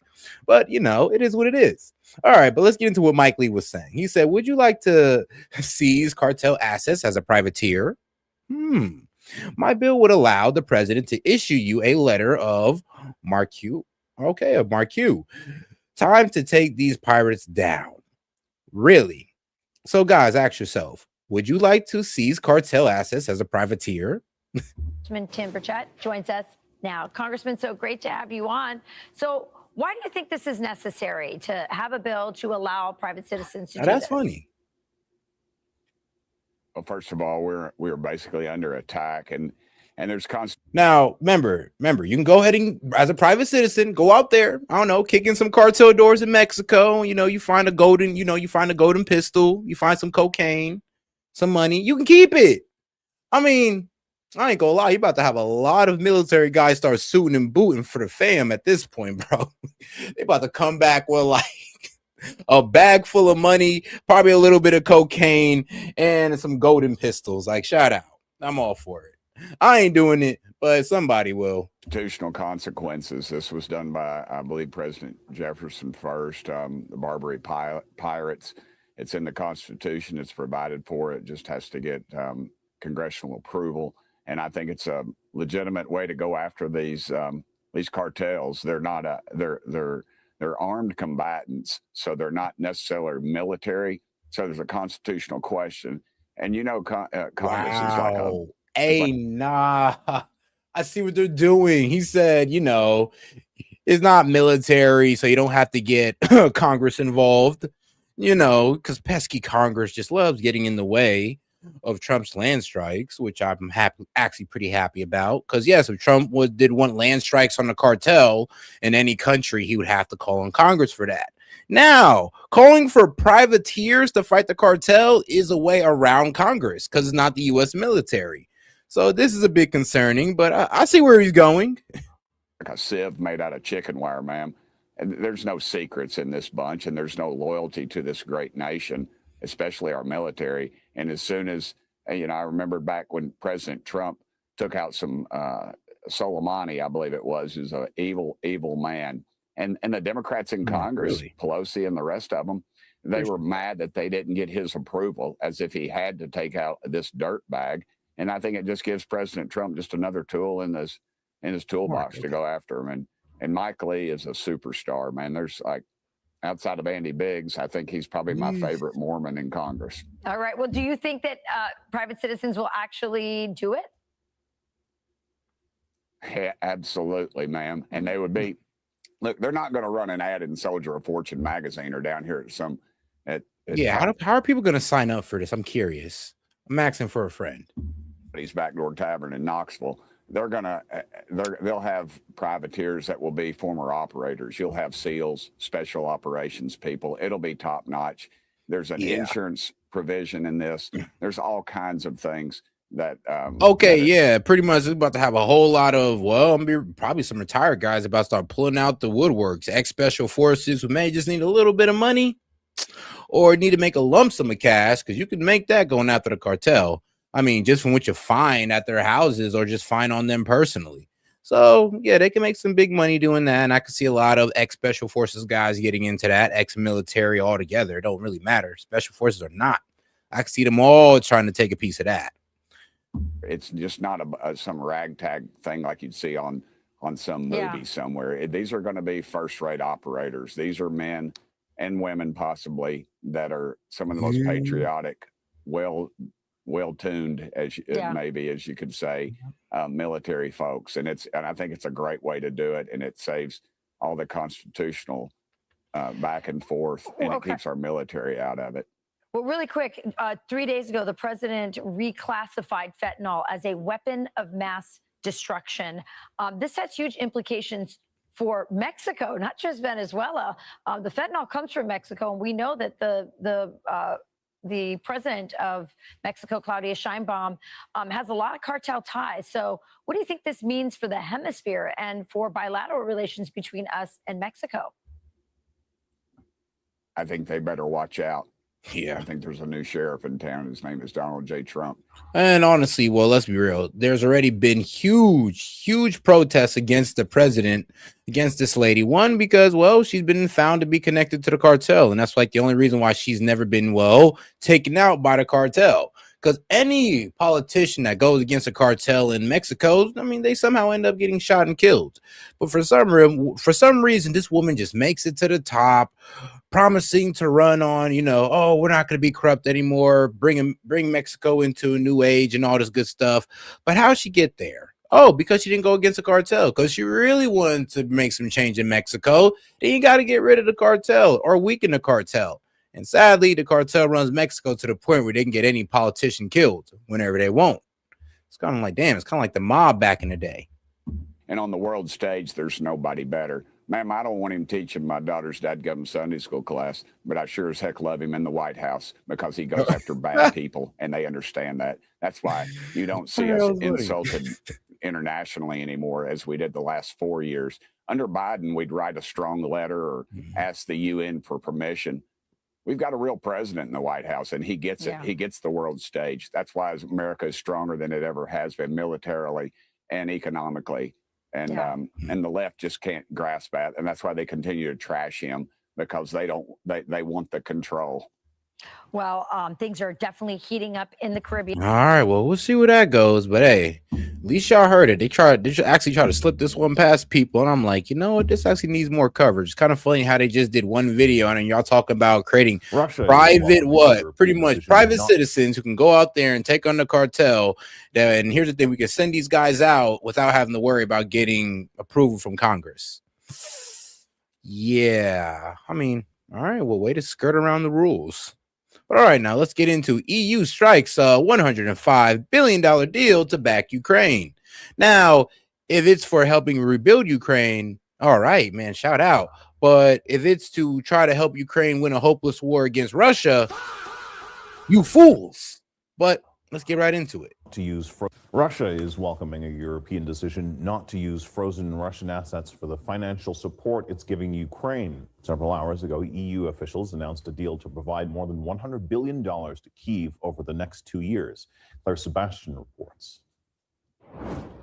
European leaders had promised that they would not leave this summit until they had a clear plan as to how to fund Ukraine through the next 2 years. And they kept that promise. In the early hours of Friday morning, after a marathon day of talks, they came to a deal. But it wasn't what some had hoped or even expected. The big focus coming into this was whether or not they would be able to use the cash balances from Russia's frozen assets here in Europe to fund a loan for Ukraine. Because all right, now if you're wondering why they're not using Russian frozen assets, is because it's part of the peace deal. Part of the peace deal is that we're still deciding if we're gonna use Russia's assets to help rebuild Ukraine, or if Russia just says no, give us all of it.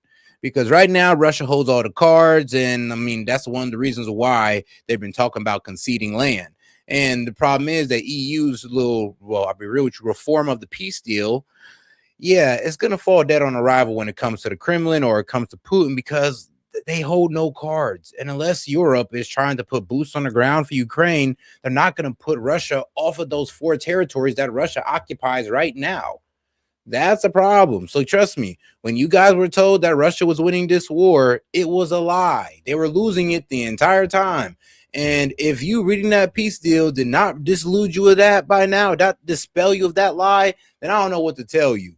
Because a peace deal written out that overly favored Russia should have told you a lot. And if you got too much, and if you're TDS'd out to the point where you just say, oh, this is just Trump shilling for Russia. No. This is telling you how Ukraine has been performing on the battlefield. If they were performing well, they would have more leverage in the deal. But since they're not, they have no leverage, and they got to concede land. What, you think Trump wants to give Russia that good of a deal? How do you think that makes him look? Not too good, since the Dems kind of dumped this shit show in his lap. And then here's the thing. They ran propaganda for 2 years talking about how this guy was winning, and he wasn't never winning. Now Trump coming in here and trying to dispel you guys of the illusion, and y'all throwing a hissy fit. Now I get it. You've been lied to, but you got to get down to reality at a certain point here, man. Like, come on down here with us, see things for what they are. Ukraine never had a chance of beating Russia. It is what it is. Managed to reach a deal on that. Instead, they're going to borrow on the capital markets, and that will be guaranteed by unspent funds in the EU budget. Either way, Ukraine will not have to pay this back until the war ends and Russia pays reparations. So European leaders here were keen to paint this as a win. The message we are sending to Russia today is crystal clear. First, you have not achieved your objectives in Ukraine.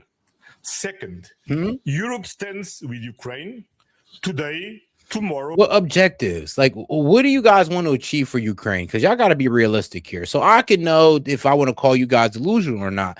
Because if it's about stopping the war, rebuilding Ukraine, I'm all for you on that. Like, shout out. But if it's about helping Ukraine beat back Russia or somehow, I don't know, proxying Ukraine into a victory, then I'm going to call y'all idiots and y'all just throwing money away for no reason. And as long as necessary. Had we left Brussels divided today, Europe would have walked away from geopolitical relevance. It would have been a total disaster.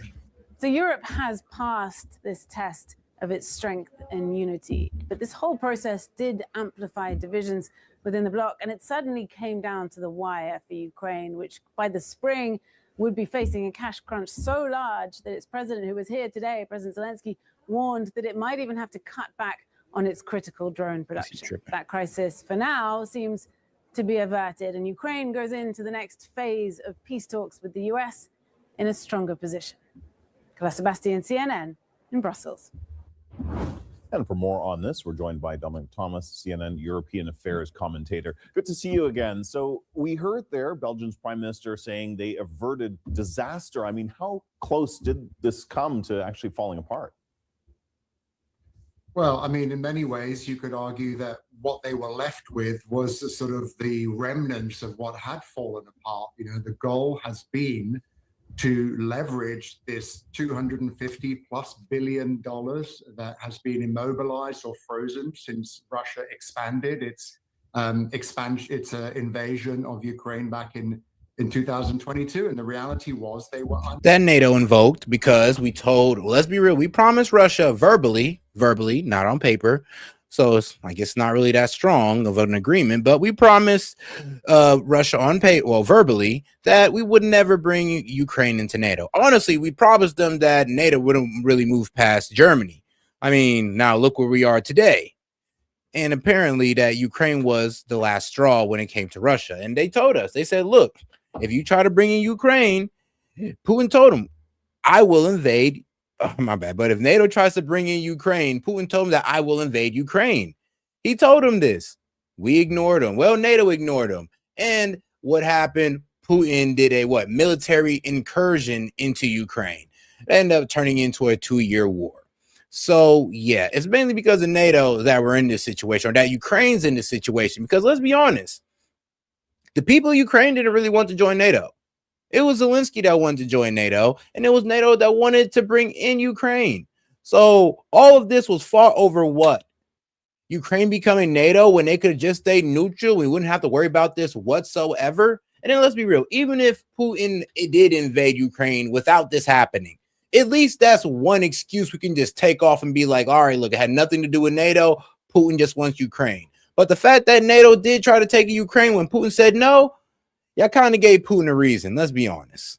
Able to reach consensus over this because several EU member countries are concerned over the legalities of this. Some, like Hungary, are aligned in many ways with Russia. And so at the end of the day, I think really what they came up with, Kim, was a sort of a face-saving mechanism as the process of discussion. All right, now let's hear some somewhat concerning news. This is going to be highly concerning. All right, guys. So prepare yourself for this. For my pro-Ukrainian guys, I mean, look, man, your heart won't be ready for what you're about to see. So you might as well just go ahead and clock out the show right now. Just go ahead and scroll. Go ahead and move to the lady reading tarot cards, because it's going to hurt your soul a little bit. Then you can come back within 30 minutes. Redacted has learned from our sources of new death totals in Russia and Ukraine that we want to share with you. These numbers are incredibly hard to swallow. Until now, these numbers have not been fully reported on the Russian side specifically, because a lot of people would be upset to hear these numbers. As of today, December 18th, I'm going to throw up our non-pretty graphic here on the screen to walk you through this. The number of people killed in Ukraine as of today, 1.3 million, 77,045. Total number of people killed in Ukraine, 1.3 million. And we're talking about Ukrainian soldiers killed, 1,009,367. I mean, bro, I've heard people say, oh, only 400,000 Ukrainians have died. I'm just like, are you sure about that? Because I don't know. But hey, let's hear that back again, because it's tough. It's tough to hear. 18th. I'm going to throw up our non-pretty graphic here on the screen to walk you through this. The number of people killed in Ukraine as of today, 1.3 million, 77,045. And here's how that breaks down. Ukrainian soldiers killed is 1,009,367. NATO soldiers killed, including mercenaries, active and contractors, 200. I told you. Hey, people didn't want to believe me when I say, it ain't just Ukraine fighting out there, right? NATO is helping them. People were like, no, you're lying. It's just Ukrainians all out there and they're lonely. I'm like, no, all right. If lonely means with NATO, then I guess you're right. 97,894 dead. Civilians killed by Russia in Ukraine, 1,883. Civilians killed by Ukraine in Ukraine, meaning they have killed a lot of their own people, as you know, and we've been covering that for years. That number is 67,901. 19,149 missing civilians. Dead. And across all categories, and of course, we've been reporting on that missing number, which of course is very interesting because a lot of Ukrainian mothers, fathers, they've been classified as missing, therefore they don't have to receive death benefits. And that's how that works in Ukraine. So that number is very high on the missing side, probably dead, unfortunately. Specifically on the civilian side, but on the soldier side too, the missing. Now, we ain't going to play stupid here. Both sides attack civilians, but the problem is that the numbers, we've been lied to about the numbers. According to this, across all categories, the number is 2.3 million people died, captured, missing, or injured in Ukraine. So, not the whole 2.3 million is people dead, but dead, captured, missing, or injured. Across all categories, that number is 2.3 million people dead in Ukraine, captured, missing, or injured in Ukraine. Now to the Russian side. 642,014 Russians have been killed. Of that number, 182,042 of them are contracted military or mercenaries. The number of Russian civilians killed by Ukraine is 51,874. Can I ask, are we considering Russians part of the annexed Russia?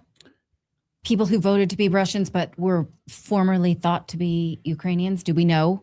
Maybe we don't know. That's a good question. Of the civilians killed by Ukraine in Ukraine, that number that we showed you earlier of the 67,000, a large portion of those, of course, former Eastern Ukraine. Okay. So to be clear, but I'll get some more distinction on that. The number of Russian civilians injured by Ukraine is 77,411. The number of Russian civilians killed by Russia, 21. The number of Russian civilians killed by Russia, 21. The total, 642,000 killed and 429,000 injured. That number total on the Russian side is 1,076,821. Huh. We've also learned that Russia has covertly. Really? All right, let's see. The number of Russian civilians killed by Ukraine is 51,000. The number of Russian civilians injured by Ukraine is 77,000. The number of Russian civilians killed by Russians is 21. Yeah. No, I'm dead ass. Only 21. Like, what? But civilians killed by Ukraine in Ukraine, 67,000. Like, well. Tested 3 new weapon systems over the past 28 days. 2 of them are complete game changers. This is making the deep state very nervous, as you can imagine, inside of NATO. These haven't been made public yet by President Putin, which he normally does, but these 3 are still being kept quiet. Here's one that isn't being kept secret. Russian President Putin just rolled out their most advanced hypersonic missiles to date, missiles that no one can that we do not have. We don't have hypersonic missiles. Like, you know that? I know, right? Like, Iran has hypersonic missiles. I think China might have some hypersonic missiles. Lord knows Russia got hypersonic missiles. Why doesn't the United States have hypersonic missiles? I feel like that's important. I mean, if not, I hope we're getting started at least. But yeah, we don't have hypersonic missiles. So if anything, honestly, our missile technology is probably a bit behind Iran's, because Iran, they've actually upgraded their missile defense system, which is one of the reasons why Israel wants us to strike Iran again, because they're advancing their missile defense system, and well, by his claim, they're trying to re-enrich uranium again. So we'll see where that lands us. Shoot down, unless we're totally wrong about that. We'll get some clarity from Colonel McGregor in a moment on that. This would make NATO really look like a nursery school class with these hypersonic missiles. These are the Oreshnik hypersonic missiles. They're set for combat duty by the end of the year. It's capable of extremely high speeds, long-range strikes. Of course, it marks the development NATO is going to be watching very, very closely. 6 warheads. And yet European leaders have some sort of a suicide wish. I mean, you saw all those horrible numbers that we just showed you. They want to be a part of it, I guess. They want to be a part of the death and destruction in the European Union and in the UK, preparing to go to war with Russia directly. German Chancellor Merz said yesterday they are ready to draft young men to war if they can't reach their volunteer numbers. Yes, compulsory service to fight Russia. What? The UK is telling its populace that they need to get ready to sacrifice their sons and daughters. Watch. Sons and daughters, colleagues, veterans will all have a part to play, to build, to serve, and if necessary, to fight. Yeah, so I didn't think Europe was going for this, but apparently since, well, they couldn't proxy Ukraine to a win, they said, F it, we'll do it ourselves. And we're just like, bro, please, don't do this. I mean, Europe, like, don't do this to yourself. We're not saying that you guys are going to lose, but you're definitely going to lose a lot of lives. We're not just saying you're just going to lose the war, but you will lose a lot of lives. We're talking about Russia. I mean, how many countries have nuclear power in Europe? Like 2 or 3. I may be wrong on that, but I know like 2 or 3. So what are you doing challenging like a superpower? Are y'all sure y'all want to do this? That's all I want to know. Is like, Europe, are you sure you want to go to war with Russia? I almost want to run a poll for my European watchers. Are y'all really, like, willing to go to a draft to go fight Russia? The same war that the Ukrainian just got decimated on, you want to line up for that? Are you sure? All families will know what sacrifice for our nation means. That's why it's so important that we do explain the changing threat and the need to stay ahead of it. As I've said, I'm clear that the country's first line of defense is the armed forces. We need to be ready to deter, fight, and win today and tomorrow. Yeah. So some sort of a death wish. I don't know. We have a lot of questions to talk about today. Congress yesterday voted against Thomas Massey's war power bill that would have limited the president's ability to bomb Venezuela. And then the other one, of course, which would have limited the president's ability to just bomb in the Western Hemisphere. So there were 2 different bills. And all of this is happening right now as the Pentagon plans a major reorganization. And our next guest is calling for Pete Hegseth to basically clean house of those 4-star generals who are stuck in the past at the Pentagon. Colonel Douglas McGregor is here to weigh in about all of these war developments. Now, Colonel, great to see you. Thank you so much. Yeah, it's nice. No, that was funny. He's like, some sort of death wish. That's what I said to him. Like, if you want to go to Europe, if you want to go to war with Russia, you are low-key, like, you have some type of death wish. There's just no way you guys think this is a logical idea, that you think that you guys are just going to come out, all good at the other side? What you're going to tell your people, oh, well, Ukraine, Russian them. We just got, Ukraine has weakened them. We just got to come with the follow-up and Russia will be taken care of. And trust me, that it was not true. That is not true. Please, bro, the people of Europe, do not listen to that bullshit. These people will lead you to your death. To be here. I actually wish I were out in Colorado, but that's another story.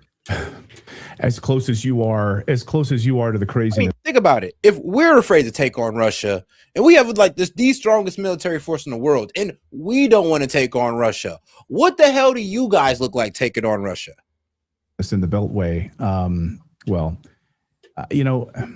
Colonel, I want to put up your piece here. You talk about slashing the military and getting rid of these 4-star generals, not to do it halfway.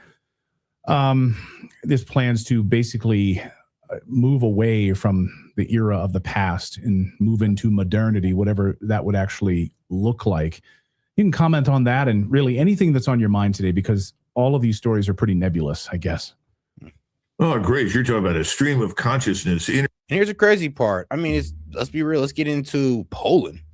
Poland's actually doubling down. Well, Poland is on a suicide mission, it seems, part of that crazy boondoggle of European countries that are trying to agitate for a permanent war against Russia. But as you just heard, Colonel Douglas McGregor says NATO couldn't possibly go to war with Russia. They would lose in a heartbeat. They're not prepared. They're broke. They're falling apart. So why is Poland trying to poke the bear? Polish Prime Minister Donald Tusk on Tuesday said during talks with Ukraine upon a possible peace deal that U.S. officials vowed that And, according to Putin, you could take this with a grain of salt if you want to, but Putin said he was going light on Ukraine. He said he intentionally didn't recklessly bomb Ukraine. He could have been a lot more brutal, but he said, yeah, I didn't do that because of the ethnic Russians that live in Ukraine. But what he also said in that same sentence, within the same breath, is that, well, guess what? You guys aren't Ukraine, so don't expect that same treatment, which was a hella concerning. I was like, whoa. So it wasn't because Ukraine was just fighting y'all off so well. It was because you were just trying to avoid as much casualties as possible. Oh, that's not good to hear. So what do you look like when you don't care about the casualties? Because that was, what you didn't, what they were doing in Ukraine was pretty wild. U.S. be willing to take. Still are. They're still bombing buildings and infrastructure in Ukraine. And that's what he does when he somewhat cares about them. Oh, I don't want to know what he's going to do to Europe then. Military action against Russia as part of this peace agreement if it violates any sort of future ceasefire. Then we heard from Mark Rutte, the head of NATO, saying Russia will be devastated. We will devastate Russia if they violate any sort of ceasefire agreement. We want to go after them. But Poland's not wasting any time. They're lining up now a new tranche of massive amounts of landmines that'll be sitting on the Polish border.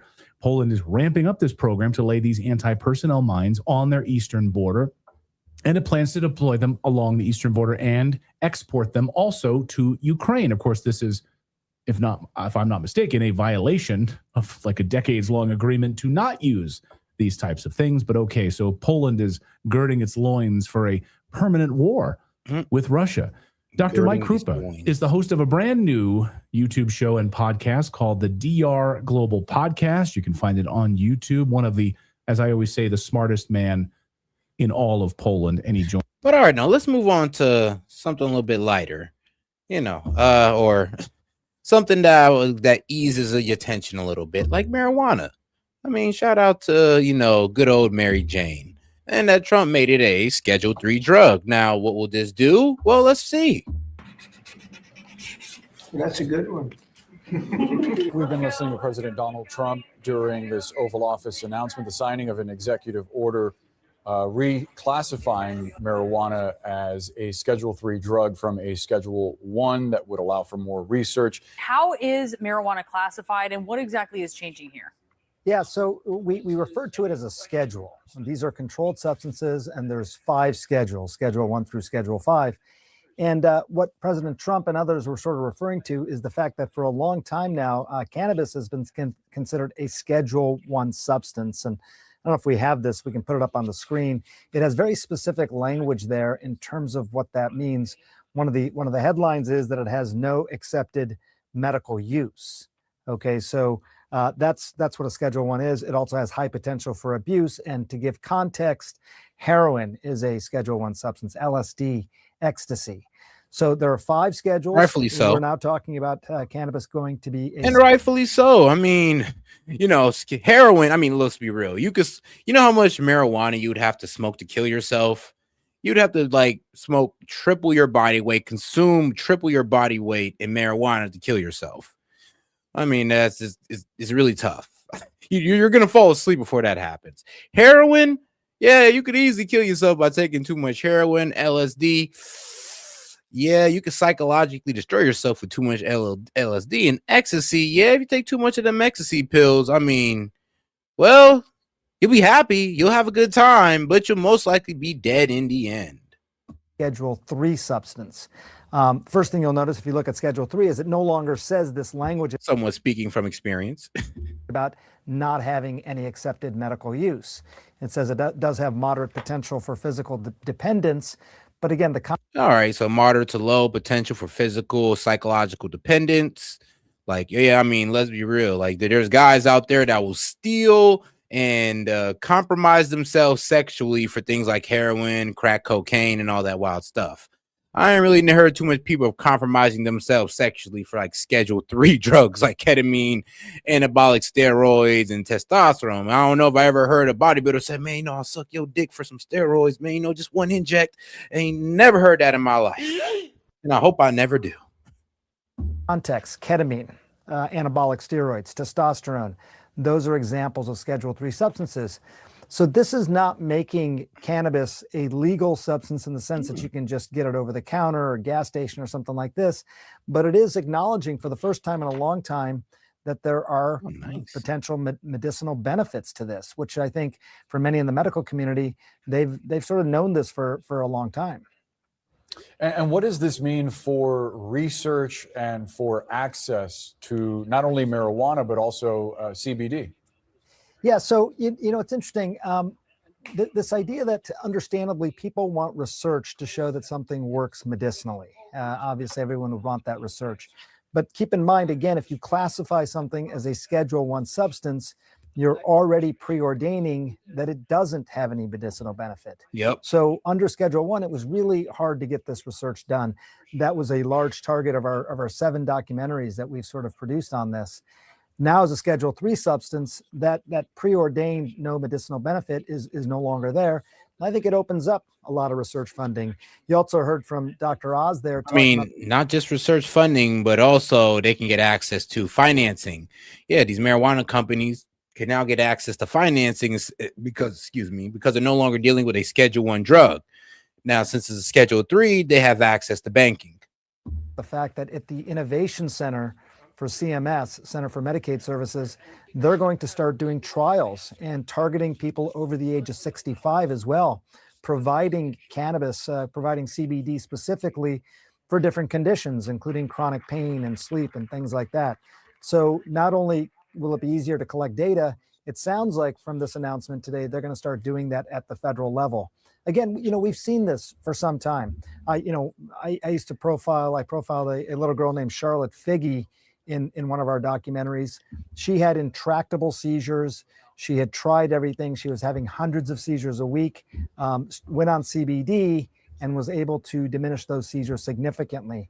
And she was emblematic of so many other children out there. So again, anecdotally, we've known for some time, but now they want to collect the data. Let's go back to the issue at hand of this executive order and bring in our Sanjay Gupta, who has covered cannabis so extensively. What stood out to you in this announcement? How is this going to change things? What is it not going to change? Well, it's not making cannabis legal. I think that was one of the big points that was made over and over again.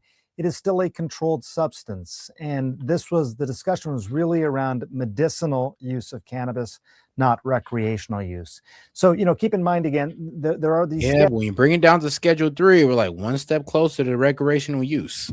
Schedules of controlled substances, and they're basically scheduled from 1 to 5 based on how much benefit versus harm these substances may have. And cannabis, I think somewhat inexplicably, was sort of in the highest schedule for a long time, meaning it had no perceived medicinal benefit and had a lot of potential harms such as heroin and LSD and ecstasy.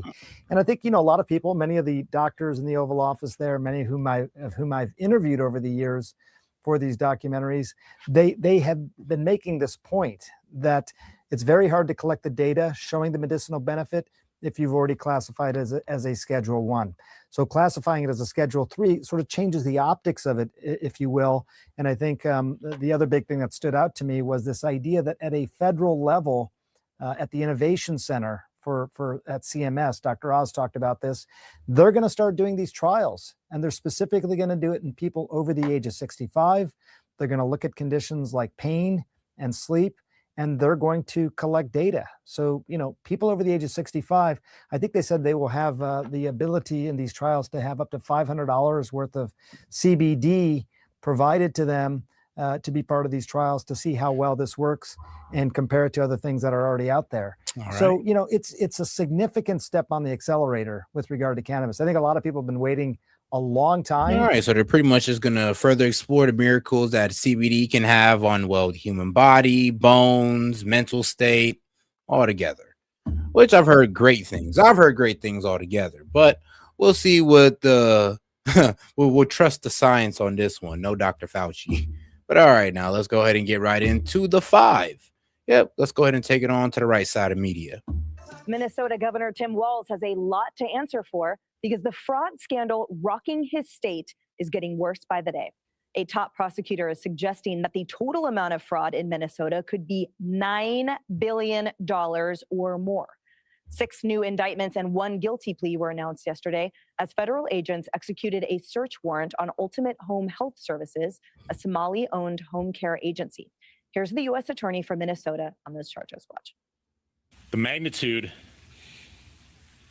of the fraud in Minnesota cannot be overstated. It's staggering amounts of money that have been lost.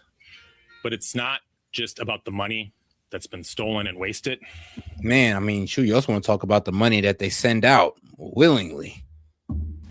This is a problem that's caused all of us to question what kind of state we live in. I think it's eroded our sense of collective statewide self-esteem and confidence. Just how easy was it to game the system under Tim Walz? Prosecutors also charging 2 fraud tourists who allegedly traveled to Minnesota after a friend told them state programs were, quote, a good opportunity to make money.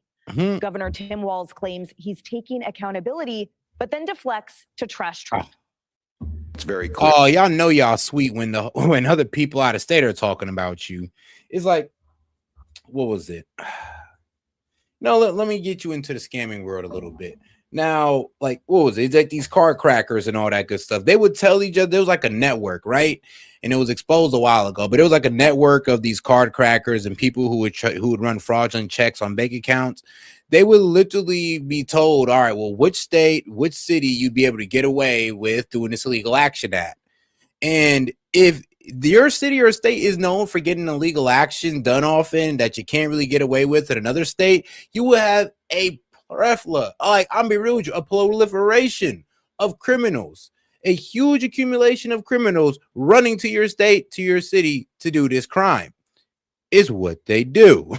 Is actually what a lot of people do. So if it gets to the point where other Somalians are calling their homie and be like, bro, it is so sweet over here. You just got to come in, sign up, and you getting money. Or just come in, set up this business. We're going to serve fake food and we'll be getting money. If it's sweet like that, then yes, a lot of people are going to try to get in on it. Sadly. But all right, shout out to Asher. Appreciate the support. She says, here we go. Set. Have you seen the video of the Somalian man telling white Americans to work for him and to pay their taxes so he can stay at home and live free while we work for him? Oh, that is wild. I have not seen that one, but I need to, because what? I don't know if you can find it. I'll be happy to react to it, because, man, trust me, I've seen a lot of immigrants of all, like, from the Hispanics, Somalians, Africans. Shoot, I mean, even some of the white immigrants will talk crazy about America, but won't go back to their own country. I mean, some people will sit here and literally say, oh, yeah, like, yeah, you guys pay your taxes. So, well, what? We can pay your welfare and we can pay other countries pharmaceutical bills, and they make fun of us over it. So trust me, I ain't really upset when we sit there. We're trying to pull back funding. We're trying to cut Medicaid because the Dems are defrauding it. Like, here's the kind of, it's kind of crazy. Doesn't it make sense why the Dems are holding on to all these social programs, holding on to all this fraudulent spending? Why they got so mad at Elon Musk? Because he was taking away the slush fund. He was taking away their kickback money. That's the whole reason why they were so against Doge. It wasn't about him firing government employees. It wasn't about personal information, man. It was about the fraudulent money that they wanted to spend. That's it. That's all. They didn't really care about the American people. And they didn't really even care about handling the purse. Because let's be real. As they kept saying during that whole Doge fiasco, oh, Congress have power of the purse. Okay, great. Then why didn't they catch none of this? Why do we have to let some random guy off ketamine walk in and find all these fraudulent charges? Why didn't y'all do it? Oh, because you didn't want to, because you were using it. Thought so. The entire federal government is weaponized against Minnesota.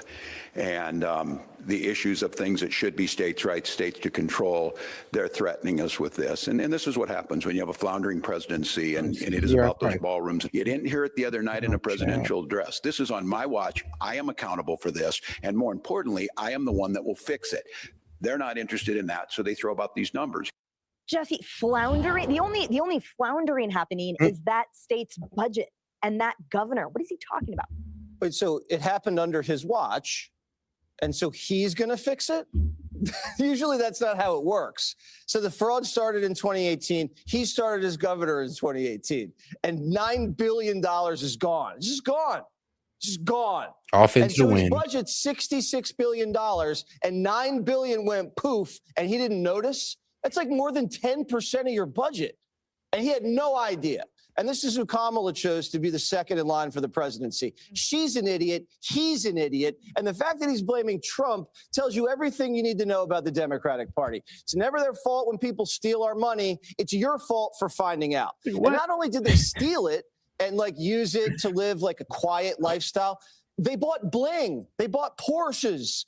They wired it to like Mogadishu. Maybe it wound up in the terrorist pocket. We don't know. That'll be investigated. One guy spent $150,000 on crypto and then just flew to Amsterdam and disappeared. This is so disgusting, and it shows such a lack of respect for the hardworking men and women of this country who look at their paychecks. Half the paycheck's gone anyway, and then the stuff we do give to the government is just gone. So what do we get? The disrespect of it all. We just get debt. That's the thing. It's not refundable to the taxpayers. No. He doesn't have to pay anything back, but those people in Minnesota, that was their money, and they can't get it back. Well, don't worry about it because Yeah, they're taxpayer dollars that, these blue states love to tax the hell out of their citizens. I love doing this example because let's look at cost of living in Minnesota compared to, let's go ahead and infer my favorite red state, Ohio. Shout out to Ohio, where I'm from. Shout out to Columbus, Ohio. Now, Minnesota is 10% more expensive in Ohio, and then let's be real, this is mainly due to taxes and other good stuff like that. You can't say Minnesota is more fun to live in than Ohio. Look at the weather there. Let's be honest. But, you're paying, 10% more in Minnesota when it comes to restaurants, 15% more in groceries. So my grocery bill is 15% less than somebody in Minnesota. Transportation, all right, bet you're at least y'all paying less in gas, I believe. So about 5.5% less in Minnesota. Housing, you're paying 7.3% more in Minnesota. Childcare, you're paying 14% more in Minnesota. You can damn near do this across the board. Any blue state is always going to be more expensive than a red state. And it's not because these blue states are better. It's just because their people like to tax them more. And it's kind of funny because these Dems like to sit here and pretend like that just shows off the quality of their state. No, it just shows how grimy your politicians are towards you when it comes to taxation. But yeah, you can go ahead and, smile while getting robbed. It's all good, bro. Like, hey, we'll just sit here and laugh. Waltz is on the job. Thanks for bringing it to his attention. He's going to figure it out now because it's been in the shadows for the entire time he's been governor. There's been nothing but corruption. And for some reason, the leakers were just really good at not. No, really think about it, guys. They brag about being heavily taxed. So states like Texas and Florida can afford no income on tax. Just think about that. Hey, if y'all want to brag about being heavily taxed, because trust me, red states aren't broke. They're just letting y'all dumbasses tax y'all people to death. Like, trust me, having higher tax revenue doesn't mean anything, but that you guys get taxed more. Saying anything. How do you not resign? This has nothing to do with because if you're not an idiot, then you know that red states have rich places, have rich neighborhoods too. They have wealthy areas too. They have big corporations there too, so they pay a lot of the same taxes you do, just not as much. Democrat, Republican. If I was in charge of the Girl Scouts for my daughters to go to, and under my watch, under the Girl Scout cookies, I found out, or it was found out or alleged that $9 billion in cookie funds was wrongfully used and frauded, I would step down for just sheer embarrassment. 9 boxes of cookies come up missing, I would probably step down. Also, I'd probably be under investigation. Those s'mores are delicious. But I digress. The point is like they're targeting us. Yeah, they should be. Somebody stole $9 billion. They should be targeting you. The federal government's coming after us. Yeah, that's what happens when you're a governor and your city's $9 billion. This isn't even like a bad Austin Powers movie. $9 billion, just random $9 billion is missing. And Tim, and listen, I don't think he had his hands in the till. Fire hazard. I'm sorry, but how dumb are you? Like, no, really. I gotta ask, how retarded are you? Because how do I support pedophiles when Trump has not been proven to be a pedophile? And once he is, trust me, I'll denounce him. But you have no proof that he's a pedophile. Even the Epstein victims came out and said that he didn't do anything to them. So what are you going off of? Oh, yes, TDS. I mean, I'm sorry, but I guess the Democrats love the uneducated, which you show. It's absolutely hilarious how uneducated y'all can sound, because you're talking about pedophiles and most likely you're talking about the Epstein case, but you don't know that the victims, you know, are pretty much vouching for Trump on not being a pedophile. You know that, right? Oh, you don't, because you don't really listen into it. Well, you know what? The Dems love the uninformed, don't they? They really do love the uninformed. But he says, oh, and you're bitching about taxation being stiff when Trump is robbing Americans by what? Cutting our taxes? No tax on what? No tax on tips, no tax on overtime. You know, that's actually made the government lose tax revenue. But guess what? It puts money in our pocket. So how does what you say even make sense? Bro, lose the TDS and stop being so uninformed, because the Dems love uninformed people. He's not smart enough for that. I'm gonna take that. I think these guys, they keep him in the shadows because he is what he is. He talks about stuff and tampons. And when you're grilled on them, they don't have an argument. That's all they got. Instead of checking everybody's wallet for stuff, stolen tax funds. It's pathetic. Jessica, so after Jesse dies, he's going to have an autopsy to determine what's the happening brain up there. But I feel like after Tim Walz dies, we are going to learn from the autopsy that he has no spine. And it's amusing to me, if it weren't for such a terrible, reprehensible impact on those hardworking men and women of Minnesota, that people cried racism when they actually did start investigating. It's, oh gosh, hot potato. And everyone just stopped investigating the loss of $9 billion because there was a certain skin color that they assumed was involved. Well, the people who were stealing from Minnesota put in ink that they were going to say it was racism. I mean, there are emails that the New York Times had where they said, oh, well, if you reject our request for this or like working with us, we're going to say that it's racism. And I feel like you should pick up the phone and make the call if you're going to be saying something like that. I didn't know that fraud terrorism was a thing. And it is appalling. I've said this before, like to take advantage, especially during COVID, when so many people are dying, scared for their lives, kids aren't getting to go to schools, businesses are closing on a daily basis from small to big, just so deeply un-American and disgusting. This investigation, it started in 2022. Questions obviously about the vetting process for vice president. I understand, and you know, she spoke about this in her book, that she went with the person she felt most comfortable with. I'm surprised that there wasn't more swirl about this since it was opened a couple of years ago. There has been there's an independent audit going on that Tim Walz started in October that's reviewing 14 programs. But it feels like it has to be more. Gotcha. And then all right. And she says she found the video. It's in my video chat. You know what? Just to speak on Epstein for a little bit, I'd like you to enjoy this about a minute long little montage of all the photos that's been released from the Jeffrey Epstein, from the new Jeffrey Epstein files dump. So go ahead and enjoy while I go ahead and pull up that video. I mean, bro, it's wild. It's absolutely wild. Clinton. I mean, you see the man so much, you'd have thought they were best friends.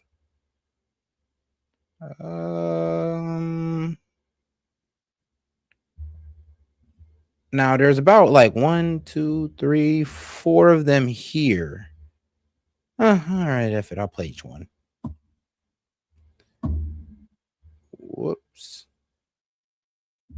Here. Found it. All right. I mean, that's a lot of stuff we're seeing right there, but a whole lot of Bill Clinton. Is it not? A whole lot of Clinton. All right, now let's go ahead and go over to the video here that Tove brought up. Here we go. There it is. see here, set it up. Hard so I can be home all day, free. I can use my EBT. Go to work for me, white boy, white girl. Yeah. Weak. The trolling is crazy. It reminds me of what was it? The 300 years of Somalia was promised to us 300 years ago. Now you want to see some peak Somalian trolling? I got you. I'm gonna show you some peak Somalian trolling because this is a bit light. That they've done a lot worse.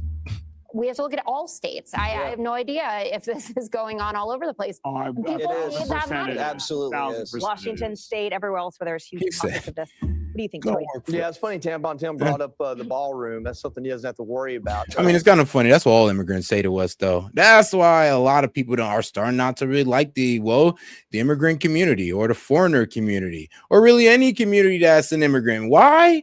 Because they kind of have this disrespectful language towards Americans, the ones kind of footing their welfare, and honestly, the ones that gave them the opportunity to live such a great life, such a free life in this country that most of them could not live the same way in the country that, well, if we were to deport them back to their home country or their parents' home country, they just couldn't live the same lifestyle, couldn't replicate it, not in the slightest. we wore a uniform at the same time, but we certainly didn't fight the same war because he was too chicken stuff to go with his unit. He cowered us out, and I'll never forget that or not bring it up. Just like if we talked about Blumenthal, he's a liar and stolen valor. That's just the truth behind some of these politicians.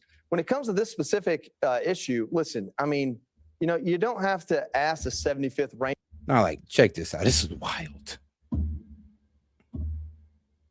So facts are coming out now that Minnesota was promised to the Somalis. And that was 3,000 years ago. Those are facts. Facts don't care about your feelings. Debate a wall. It doesn't matter to us. But one of the things that many people don't know is that the name of the lake that is so-called Lake Calhoun or Bede Makaska is actually derivative of a Somali phrase, which is Bade Makasikahai, which means Badeda, my body of water. Makasikahai, I will never move away from there. Maka, which means not. Siko, which means to scooch or move. Makasikahay, Badeda Kamasikanayawai, Badeda Makatakayo. That's my body of water. And this shows you that Somalis have been long ingrained in that land as is promised us 3,000 years ago. Oh, land is promised 3,000 years ago. Crazy. But all right, though, let's move on to some of the other clips that is total sense. For today. He just got some money, so he'll be drunk the whole fucking month. A Somali man right there. goes He live in my building. Seattle and sells He just got, how much you sell? 200 worth? Oh, he didn't even want to answer the question. He said, you know what? I'm just going to move on across the street. All right, let's go to Matt Walsh, our favorite Islamist, or our favorite Islamophobe. Shout out to my man, Matt Walsh. You know what? I actually like him and his other opinions, but I ain't gonna lie. When it comes to his criticism of Islam, but he refused to talk about Judaism or AIPAC or anything like that, it's like, all right, bro. You low-key picking and choosing. You're choosing what's safe to speak on, which is Muslims, but you don't want to talk about what? You don't want to I know, never mind. Now, let me not touch on it my damn self for, y'all start hitting me with the anti-Semitism. I ain't about to hit me with that, man. I hear the Jewish music in the background right there. That means I'm a huge fan. Huge fan.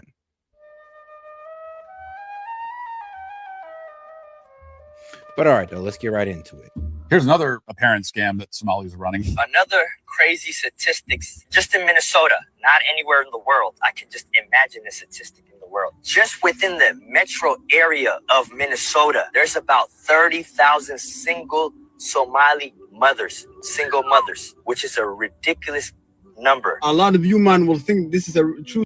Well, considering the fact that these guys take on multiple wives and are only allowed to get legally married to one, I'm not sure if that's really a thing to call out, but hey, if there's 30 single mothers, hey, at least the black community don't got too much shame. It's not too much to be ashamed about anymore. I mean, damn, per capita, y'all whooping our ass.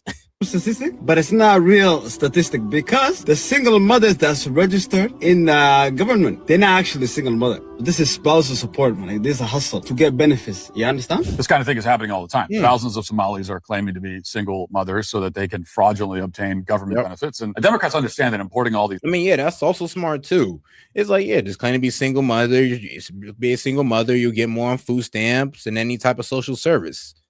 That's also a really good reason to claim to be a single mother as well, even though you may be married or you may be one of 4 wives.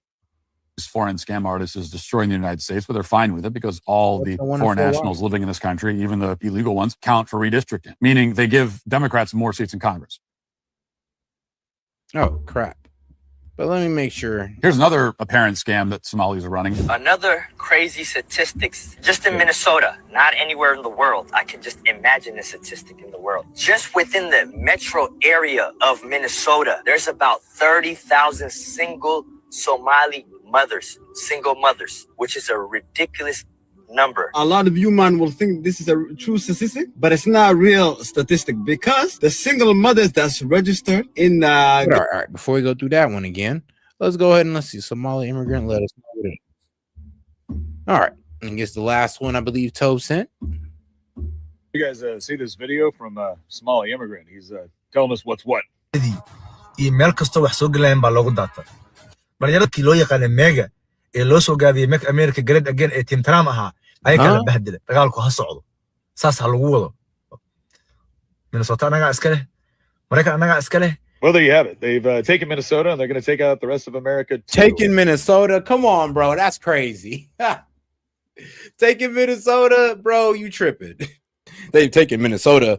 Bro, there's only 80K of them in Minneapolis. If Minneapolis is all in Minnesota, bro, boy, you stretching it, dog. That's what I'm saying. I just don't like the over-radicalization of the Somalis. Oh, there's 80K of them in Minneapolis. They've taken over all of Minnesota. And I'm just like, bro, you know, I hope you know Minneapolis is not all of Minnesota, but okay, go ahead. We'll let y'all cook. That's like saying all the Somalians took over all of Columbus when, trust me, most of Columbus isn't Somalian. But we do have one of the biggest populations of Somalia in the United States. But does that mean that the Somalians took over Ohio? Of course not. Of course not. And you have got to admire it. But I'll give it to him. Minnesota anaga iska leh Mareykan anaga iska leh. Well, there you have it. Minnesota is ours. Minnesota. Yeah, Minnesota's ours. American is ours. Even this guy's tripping. It's like, bro, you only run Minneapolis. That is not all of Minnesota. With only 80K of you, that ain't gonna work out too well. Well, there you have it. They've taken Minnesota and they're going to take out Minnesota. Wild. Out the rest of America too, and you have got to admire the confidence, right? That is a lot of bravado, especially when you consider the confidence. I would admire the delusion. The fact that this guy said we're taking over all of Minnesota, and you sat there and believed that guy. I'm just like, come on, bro. Like, let's do the math here. Do we really need to line up the math? Only 80,000 are in Minnesota. Minnesota's a big ass state, cold as hell, but it's a big ass state. I mean, are we really going to sit here and say that they took over Minnesota with just 80,000 people? Like, come on, bro. Let's be reasonable here. We can say Minneapolis. We can say, all right, that they cut out and they took over a section of Minneapolis. I will sit there and agree with you all day. But taking out Minnesota, took over Minnesota, you guys are stretching it. And I have no idea why. Let's just be truthful about it. There's a large community of Somalians in Minneapolis. It's concerning. They cut out a part of Minneapolis for themselves. That's concerning. But let's not sit here and dramatize it and say they've taken over Minnesota. Let's be fair about how we report this. That none of that confidence or bravado helped them to take Somalia. And just a quick tip here, Sport. If you don't have what it takes to take out a couple of strung out warlords, you do not want to dabble with rural America. No, you don't. Because we got a lot of country boys and veterans that, quite frankly, they've been itching to get back into it. Yeah, low key, and that's one thing I think a lot of people forget. I'm like, do y'all honestly think we just let the Muslims take over? You don't think that, guys like my man right here, the country boys and all that ain't gonna act up about it? It's all fun and games until you impede on these guys' land, the guys with the guns. It's all fun and games until you F with the guys with the guns. They can F with the liberals like that because, well, the liberals gonna let these guys do whatever they want. They try to do that over in the country with the conservatives. I mean, woo, they're not gonna like those results. I wouldn't have wanted to for him either. But he does make a really good point with that last point right there. He's like, yeah, they ain't gonna try that over here with us. And I know that's why they do it with the Dems, because the Dems let them do whatever the hell they want, even defraud the government. And then they'll act like they ain't know that it was happening. Hilarious. President Trump All right, now let's get over to a petty moment with Trump, because this was petty, but somewhat funny. President Trump is trolling his Democratic predecessors for his presidential Walk of Fame. And yep, he wrote them himself. The Biden plaque, which is placed under the portrait of the auto pen, refers to him as Sleepy Joe Biden and calls him the worst president in American history. As for Barack Hussein Obama, Trump slaps him with the title of one of the most divisive political figures in American history. I'm leading this blog, so I'll just lead by saying I think that this is repulsive behavior. But Dana, what did you make of the new plaque? I don't get ruffled by it because I just think funny. We are entertained. They are entertained. They're wanting to do this, and I imagine that if and when there's a next Democratic president, they'll take him down. Definitely. Yo, that's crazy. As president, Barack Hussein Obama was the first black president, a community organizer, one-term senator from Illinois, and one of the most divisive political figures in American history. As president, he passed the highly ineffective, unaffordable, he's petty, Unaffordable Care Act, resulting in his party losing control of both the House of Congress and the election of the largest House Republican majority since 1946. He presided over a stagnant economy, approved the terrible Iran nuclear deal, and signed the one-sided Paris Climate Accords, both of which were later terminated by President Trump. Now, first off, the Paris Climate Accords, I agree with. I'm glad Trump got us out of that. The Iran nuclear deal, I'm actually disappointed because that was actually a pretty good deal we had him under.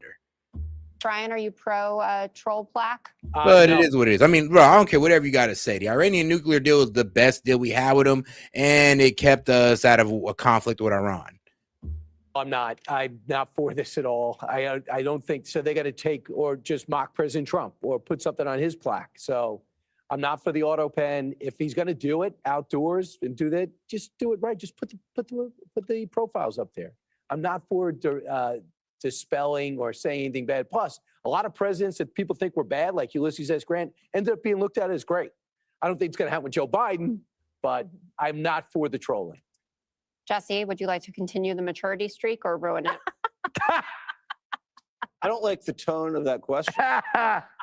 Well, if you think this is repulsive, what would you call what Bill Clinton did in there, Jessica? I mean, this is a plaque. He didn't. Yeah. Let's be clear. Let's be clear. He's having a little fun.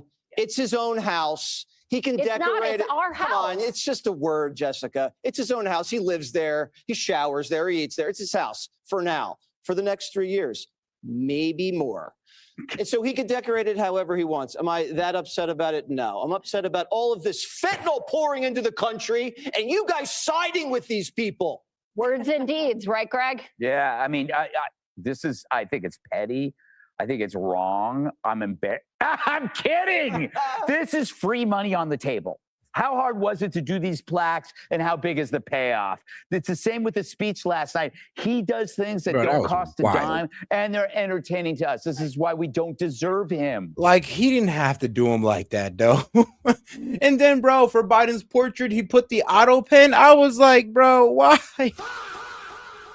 It's effed up, but it's funny, okay? Effed up, but funny. Like, you got to admit, he put the President Biden as the auto pen, and he pretty much just eviscerated, like, Obama in the plaque. Like, well, damn.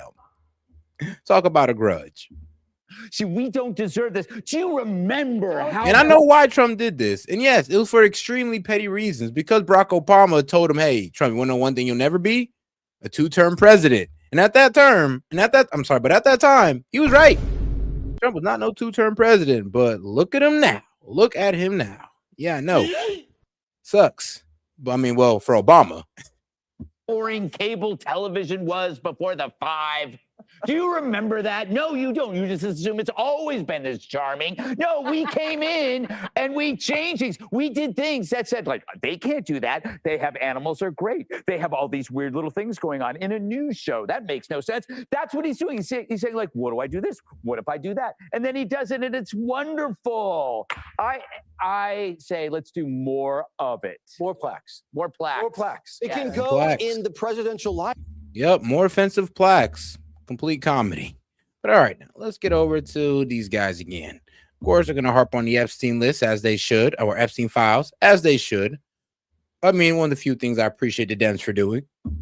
Thousands of documents from the Epstein investigation, including many that had already been disclosed.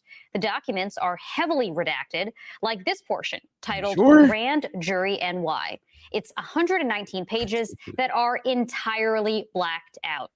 Plus, several images of former President Bill Clinton without context, including what it shows or when or where it was taken.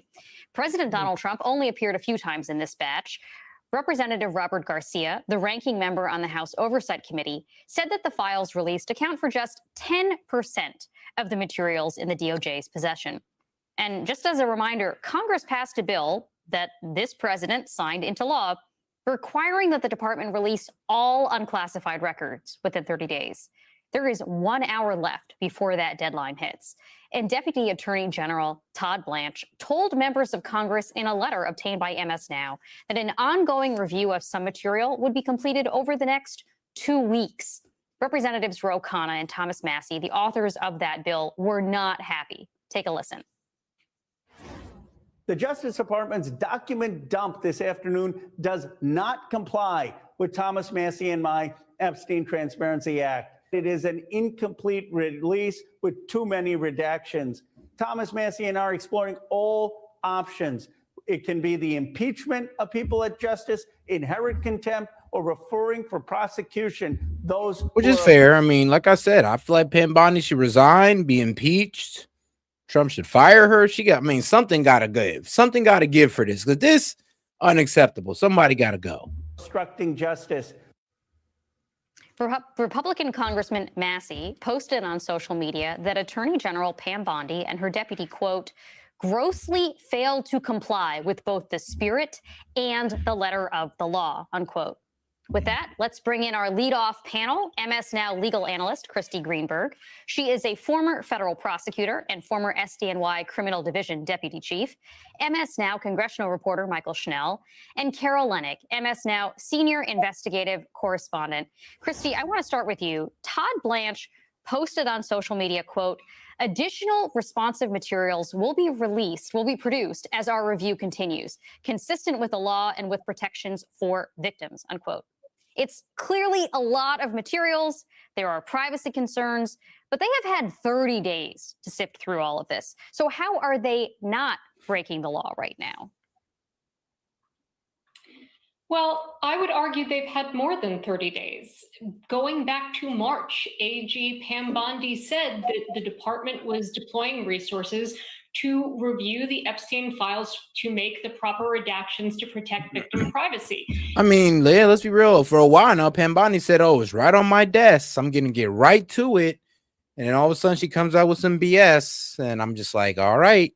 So that's why Pam Bondi needs to be fired, because she's been hyping this up for the longest and she keeps under delivering to the point where now you're damn near, well, breaking the law by not releasing all the Epstein files.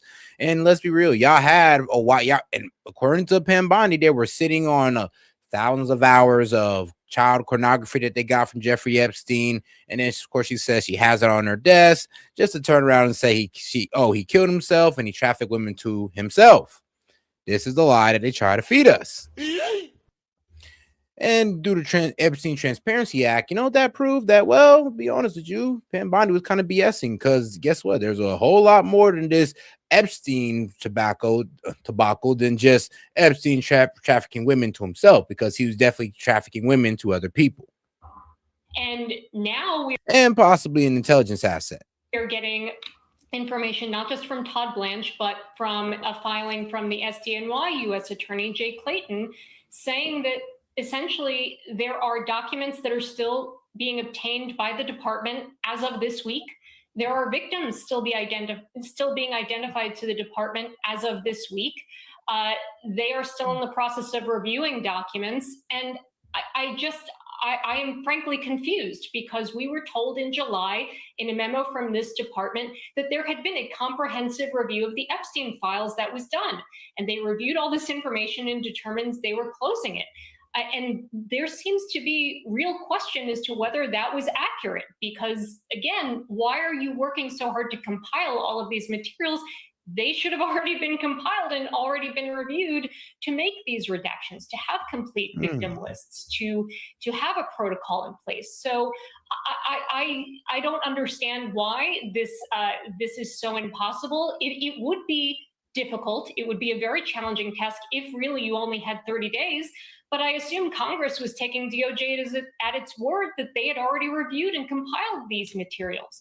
So it is puzzling. There are questions that clearly should be asked of the Attorney General and the Deputy Attorney General about how we got here and why, if they weren't going to be able to comply, why they didn't inform Congress sooner. Why didn't they inform the courts sooner?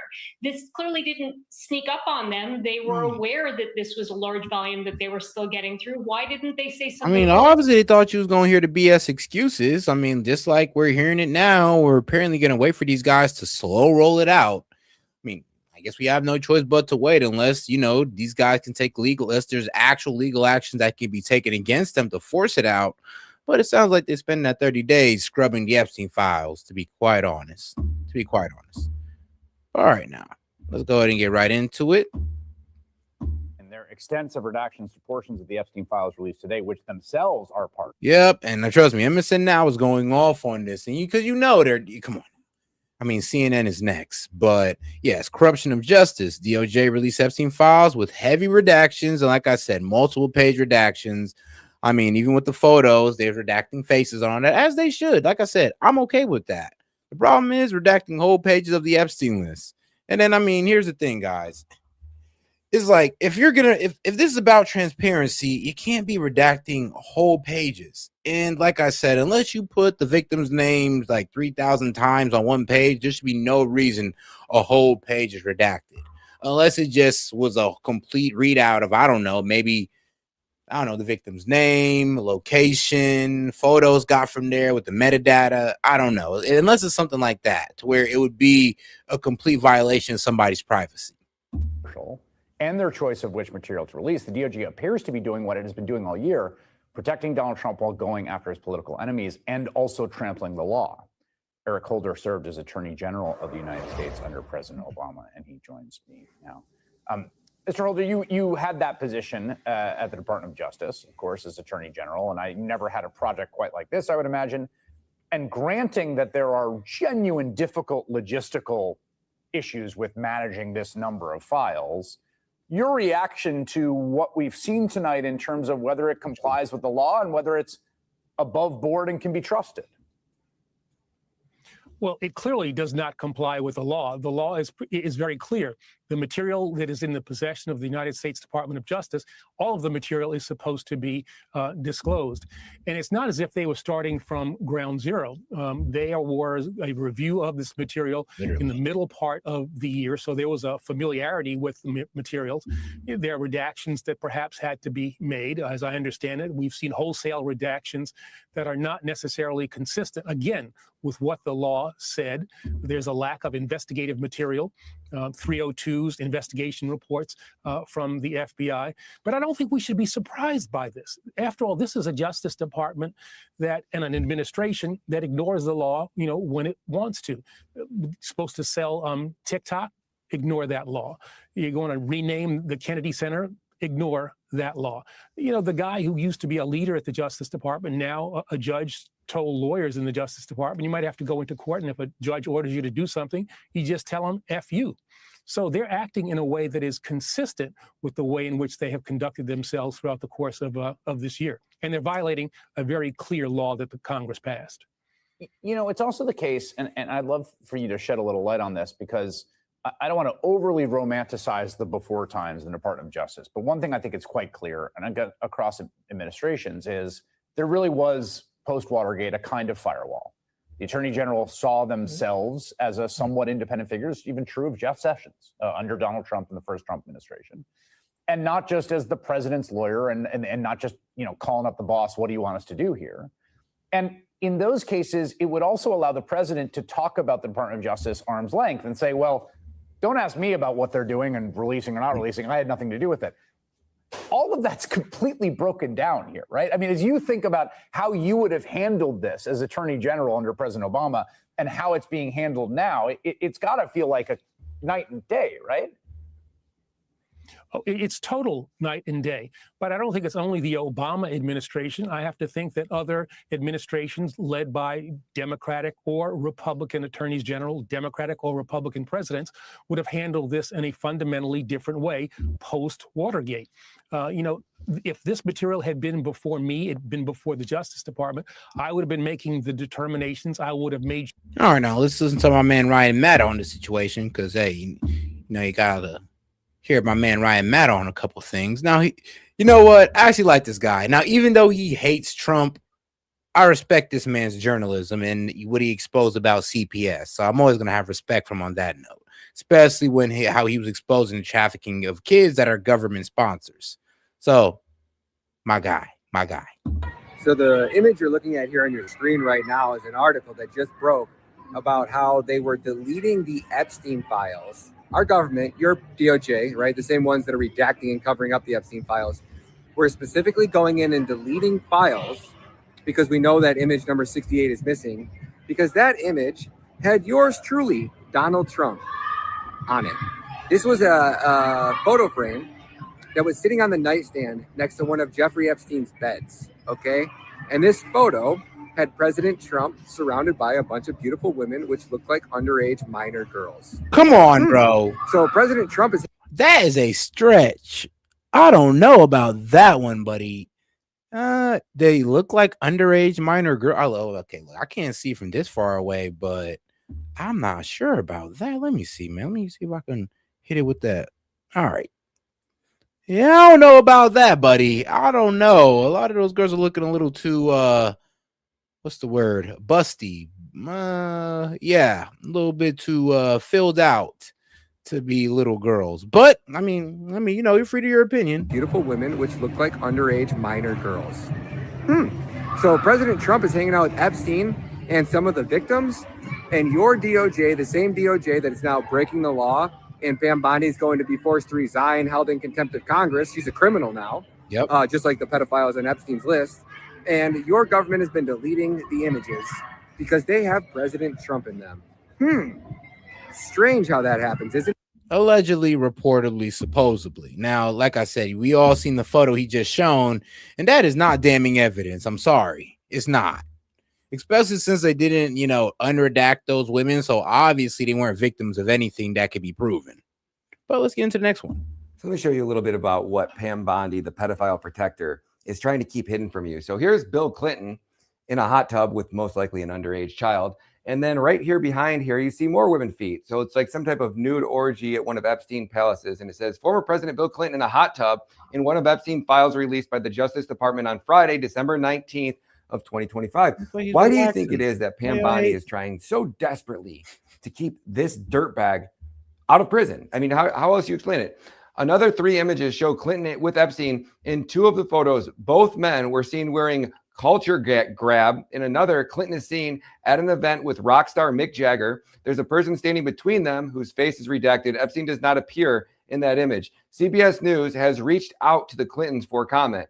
Angela Uri, a spokesperson for the Clintons, said in 2019 that former president took 4 trips on Epstein's plane in 2022, 2023, traveling to Europe, Asia, and Africa. Urin said that the trips included stops in connection with the Clinton Foundation, and the staff, foundation supporters, and the Clinton Secret Service detail were on every leg of the trip. This is what I'm talking about. These are our gosh damn politicians flying all around the world with Secret Service protection, going to parties at Epstein's Island and raping underage girls. I mean, it's as sick as it gets. Now, let's show you what Pam Bondi has redacted from these Epstein files. Check this out. So this next tweet I want to show you is over here from the main wonk. He said 90% redacted. AG Pam Bondi is now in contempt of Congress for obstructing justice. And the video you're watching here is by Catherine Kazu. and it says not transparent at all. You're looking at this, everything, not every single word. They didn't even try to pretend like they went through these or redacted them. Nobody would do anything. Do you know how easy it would be to go, hey, AI, I need 55 pages. I need them all blacked out. Done. Give me 55 pages numbered. 100 blacked out pages. It's like the disrespect is real. And I mean, all 100 of those pages couldn't be protecting the identity of a victim. There's just no way. 3 through 100 and redact them all. Completely black out every single word on that entire page. That is illegal. It was very specific in Massey's laws and this Epstein Act that they passed. Full disclosure, massive redactions would be considered as obstruction of justice. Pam Bondi's ass should be in gosh damn prison. These people are above the law. Nobody's above the law, but Pam Bondi's above the law. Got it. And they're covering up this shit. That's what makes you disgusted as being an American citizen, that our top tier Justice Department is protecting dirtbag scumbags that rape underage children. Sick pieces of shit here we're dealing with. And what you guys are looking at here is all of the Epstein nude photos of all the underage girls that Epstein most likely had over to his house and had sex with. The strap-ons, the dildos, the sex toys, drawers full of them, photos of Epstein, more underage women, more child pedophilia, all of the evidence, right? All of the Epstein files that never existed, but yet, oh, they do exist. More nude women. Like, I mean, we could go through these all day, folks. We're just getting started. So we are going to go through every single file one by one, and we're going to keep you guys updated in these. And shout out to my man Ryan Madden. Now let's go ahead and get into conspiracy hour. Conspiracy hour. Let's go ahead and get into the conspiracy hour, guys. I appreciate the support. Evidence of Atlantis in Egypt. Let's go ahead and get right into it. And let's shoot. If you have any well, after this, if you have any videos you want me to react to, if you're a member, you guys can go ahead and just post it in Discord, and I'll go ahead and I'll see if I can get to all of them. I'm gonna do this one for you guys. So I'm gonna react to some of the members' videos that they put in Discord, if they even want to do so. All right, let's go ahead and get right into it. This episode of the Y Files is brought to you by Goldbelly. For 1,000 years, historians traveled to Egypt to see the famous labyrinth of Hawara. They said it was so massive, it made the pyramids look small. It covered 3 million square feet, 70 acres of rooms and corridors stacked on multiple levels. The Egyptian priests allowed visitors on the upper floors, but the chambers below ground were off limits. They claimed those rooms belonged to the kings who built the labyrinth. Archaeologists say the labyrinth is a myth, but new technology proves it's still down there. And if the priests were telling the truth, the Egyptians didn't build it. They found it.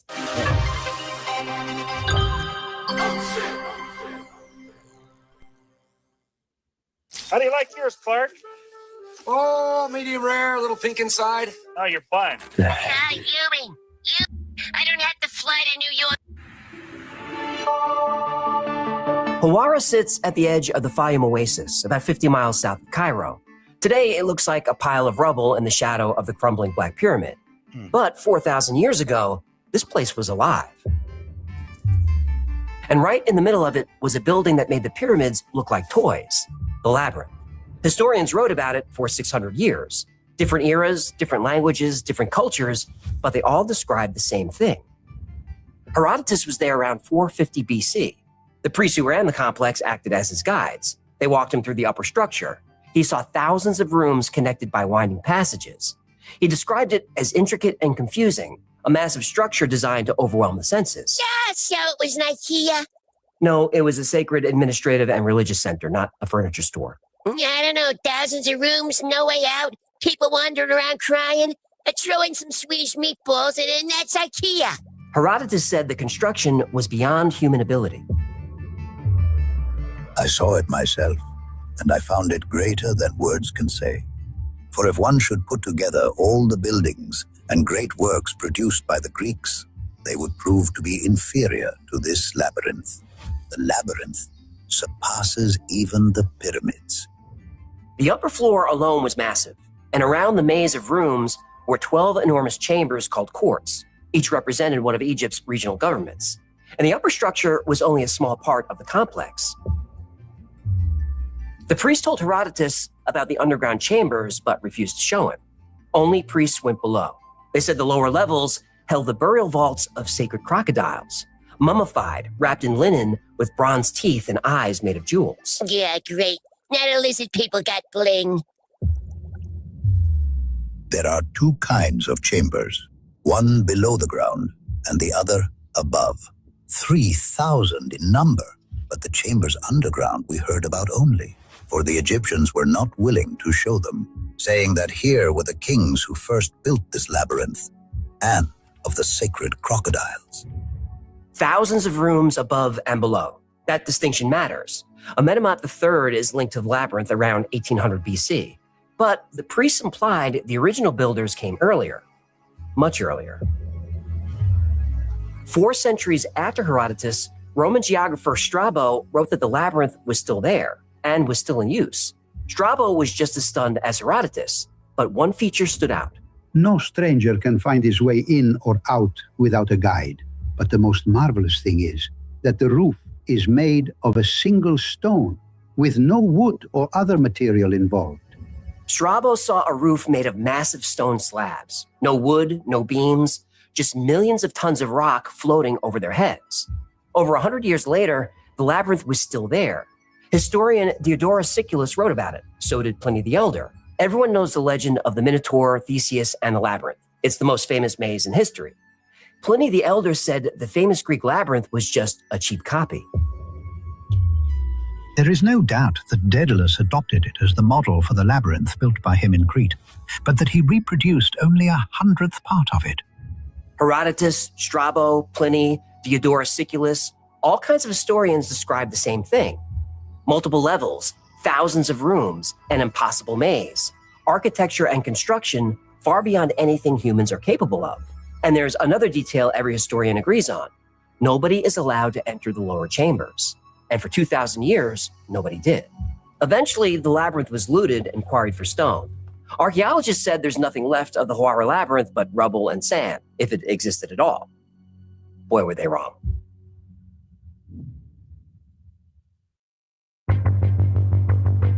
In 1888, the world's most famous archaeologist arrived at Hawara. Sir William Matthew Flinders Petrie was more than an academic. He was an explorer. He lived in rock tombs, he fought off bandits, and invented the methods archaeologists still use. He came to Hawara to find the tomb of Amenemhat III. What he found was a death trap. The pyramid was designed to kill anyone who entered it. Petrie spent months digging into the rock, trying to find an entrance, but every tunnel was a dead end. He realized the pyramid wasn't solid stone. It was mud brick held together by loose sand, and it was unstable. As he dug, the tunnel kept collapsing. Sand poured in like water. At one point, he was crawling through a narrow passage. Suddenly, his shoulders jammed against the stone. He tried to move. He was stuck. Nope. I'm having a panic attack just listening to this. Petrie was pinned in a stone coffin. He had millions of tons of brick, sand, and mud pressing down on him. He tried to call for help, but he couldn't breathe. Then his candle went out. But this was Flinders Petrie. He didn't panic, he just waited. Eventually, a worker behind him realized something was wrong and tossed a lit match down the tunnel. That brief flash gave Petrie the orientation he needed to twist free. But he didn't quit. He lit another candle and went back in. He tried the north side first, but found nothing. So he took a chance and tunneled south. And after just a few feet, he found an entrance. And not just a hole, he found a door with steps leading down under the pyramid. But now he had a new problem. Hawara sits on a canal just off the Nile. Centuries of irrigation raised the water table. The steps disappeared under salty, filthy water. Petrie went in anyway. He crawled through the slime, darkness, and swarms of rats. When he finally broke into the inner passages, the water was chest deep. He found sliding trap doors and false passages. He found massive stones hanging from the ceiling, rigged to drop on intruders.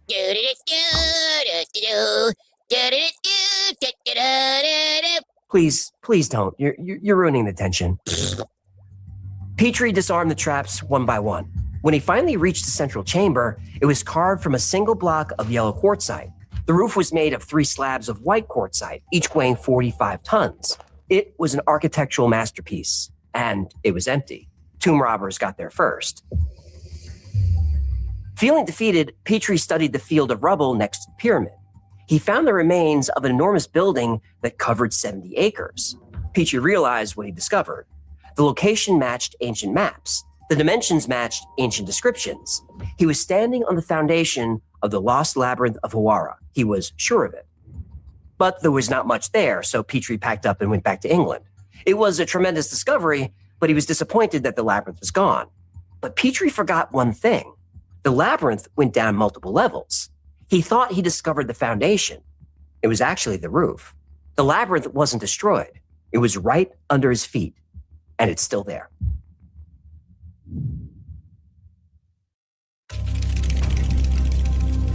Louis de Cordier. Oh, guys, if you also want to super chat in any video suggestions, you can do that as well. Or if you're a member, you can go ahead and put it in the Discord. Either one is good.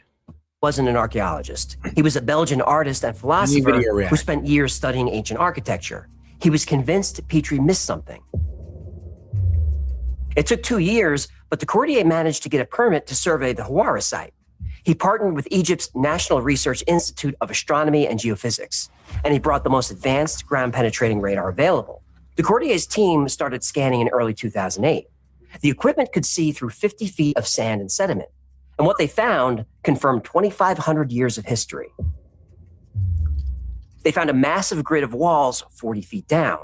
The walls were several feet thick, and they were granite, not brick. The structure covered about 750,000 square feet. That's the size of 10 football fields.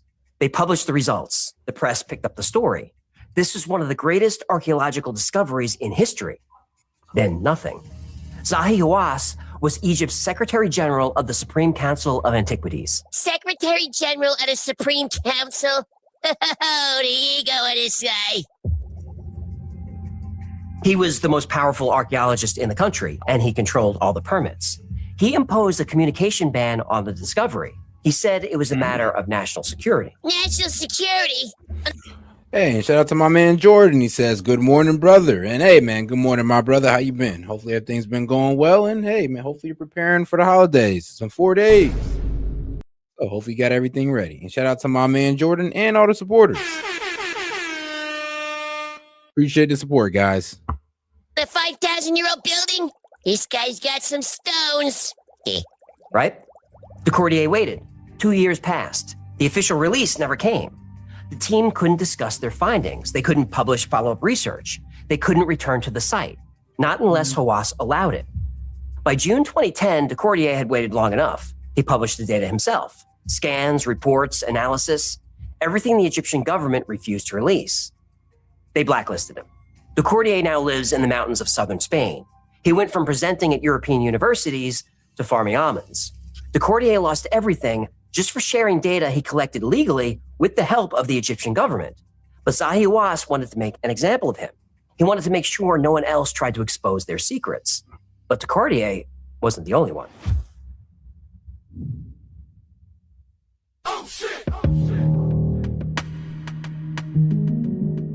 If you find something in Egypt that challenges the official timeline, you don't get a Nobel Prize.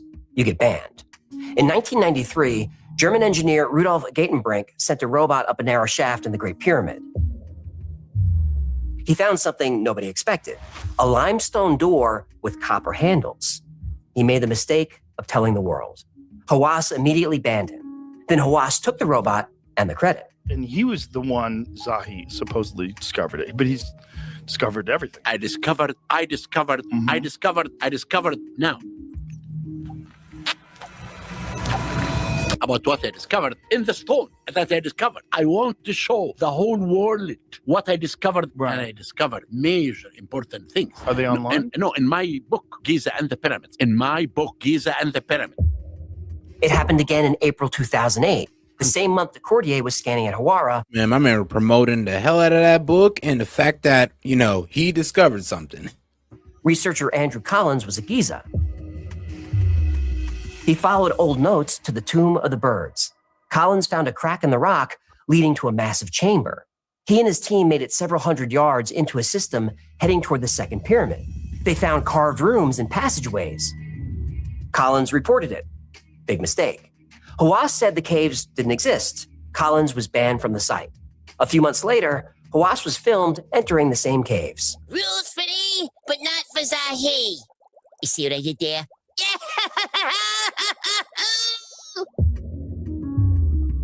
Hawass called exploring the caves an incredible experience, but nobody else would have that experience. In 2010, a metal gate was installed over the entrance. No further exploration is allowed. You cannot just go in directly like this. You have to make a study. You have to research it. You have to decide as a scientist, when can you do it? And when we can use it, the 9 years. We do that, we can. Yeah, 9 years, come on. brother. I mean, look, we sent No, rockets. that's years. We sent no, rockets you to are the. wrong. Hang on, You are don't wrong. Why give you permission to dream of nonsense?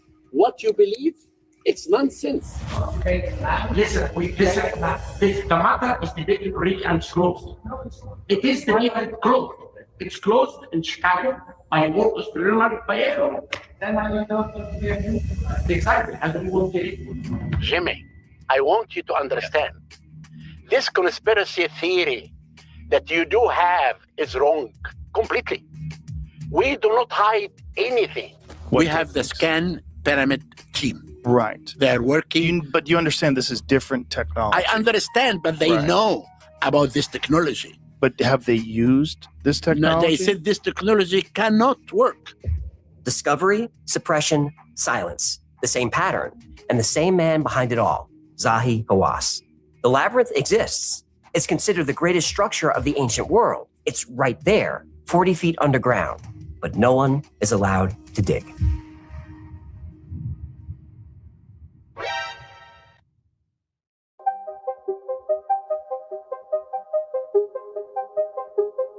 On July 21st, 2015, a private meeting took place in the Crown Hotel in Harrogate, England.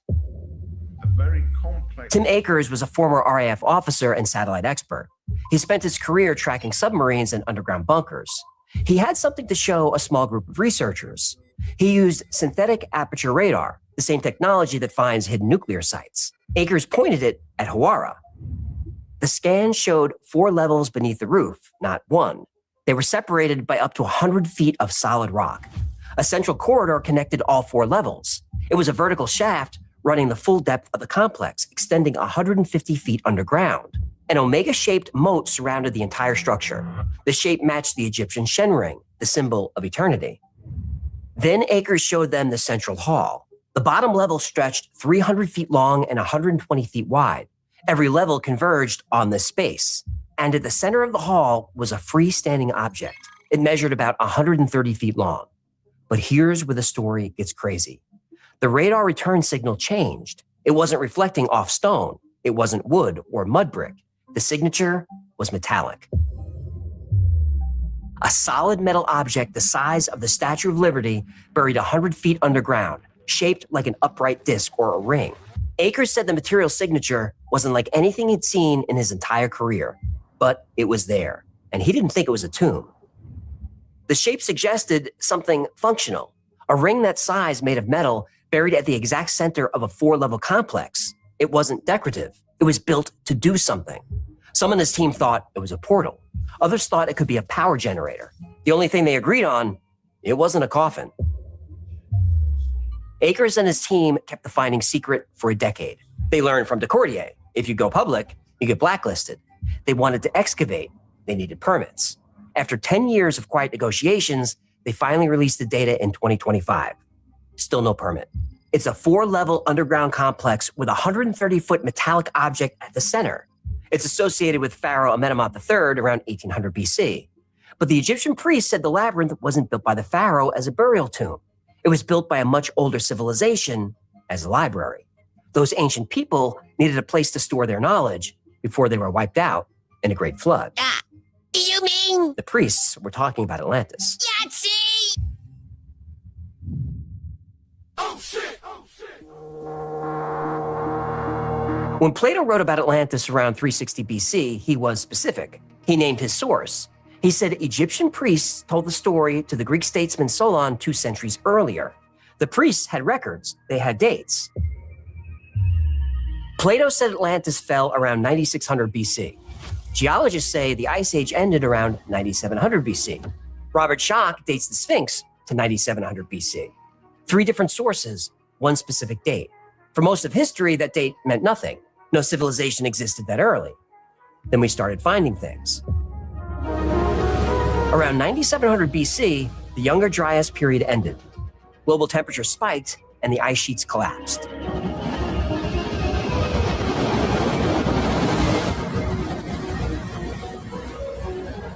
Sea levels rose over 400 feet. Coastlines around the world flooded.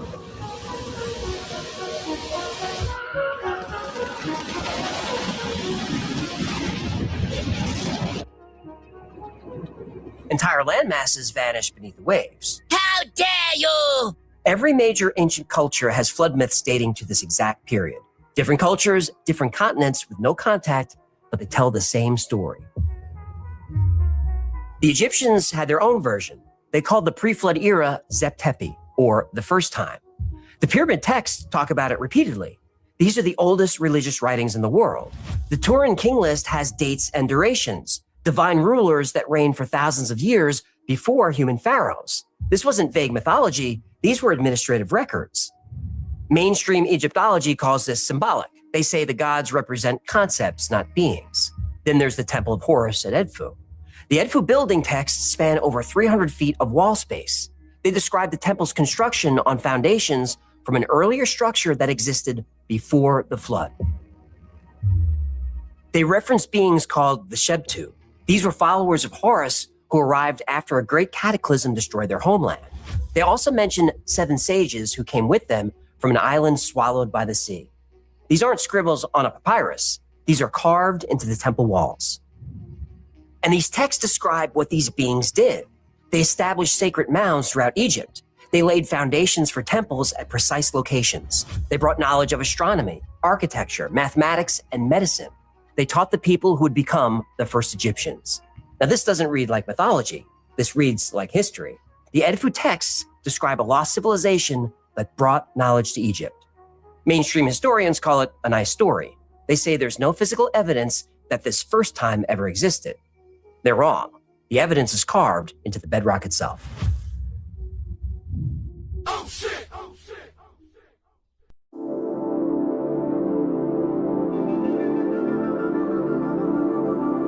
In 1991, geologist Robert Schoch took a close look at the Great Sphinx.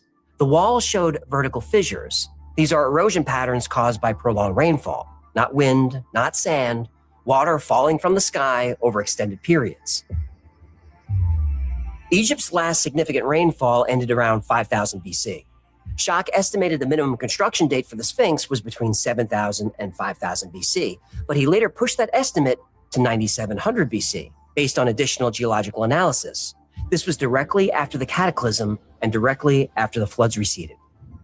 The same weathering appears on the Assyrian at Abydos. Massive red granite blocks are cut with precision modern engineers struggle to replicate. And there's water. Constant water fills the lower chambers, and it cannot be pumped out. The site was designed for water. Edouard Naville excavated the Assyrian in 1914. He was a mainstream Egyptologist, not a fringe theorist. He said he wouldn't be surprised if this was the most ancient architectural structure in Egypt. He was ignored. Strabo explicitly stated both the Assyrian and the labyrinth shared the same builder. He called the king Ismandes. Same builder, same era, same construction techniques. Göbekli Tepe in Turkey proves advanced construction existed in 9600 BC. Massive stone circles, carved pillars weighing tons, astronomical alignments precise to fractions of degrees. It was built by people who supposedly hadn't invented agriculture yet. Then it was intentionally buried around 8000 BC. It was as if someone wanted to preserve it and keep it hidden. Someone was here long before the ancient Egyptians, and whoever they were, they helped jumpstart Egyptian civilization. Hieroglyphics appeared suddenly around 3500 BC. They were complete and perfect. There was no developmental period, no primitive early versions. Math, medicine, astronomy, architecture, all appeared fully formed. It was as if someone handed the Egyptians a complete operating manual. And that operating manual is still here. Every bit of ancient knowledge is in the labyrinth. We can read it right now today. All we have to do is dig.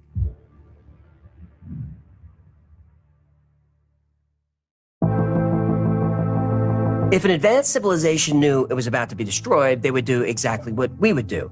They would preserve what mattered. They would store knowledge somewhere it could survive. They would build a vault. Every civilization builds archives, from the Library of Alexandria to the Vatican archives. In the 1930s, Edgar Cayce described another archive. Cayce was a trance medium. He delivered over 14,000 documented readings across 43 years. He diagnosed medical conditions for patients he'd never met, conditions he had no training to identify. Doctors used his readings for treatment, but his most controversial claims involved Atlantis. Hundreds of readings across 2 decades returned to the same subject. According to Cayce, an advanced civilization was destroyed around 10,000 BC.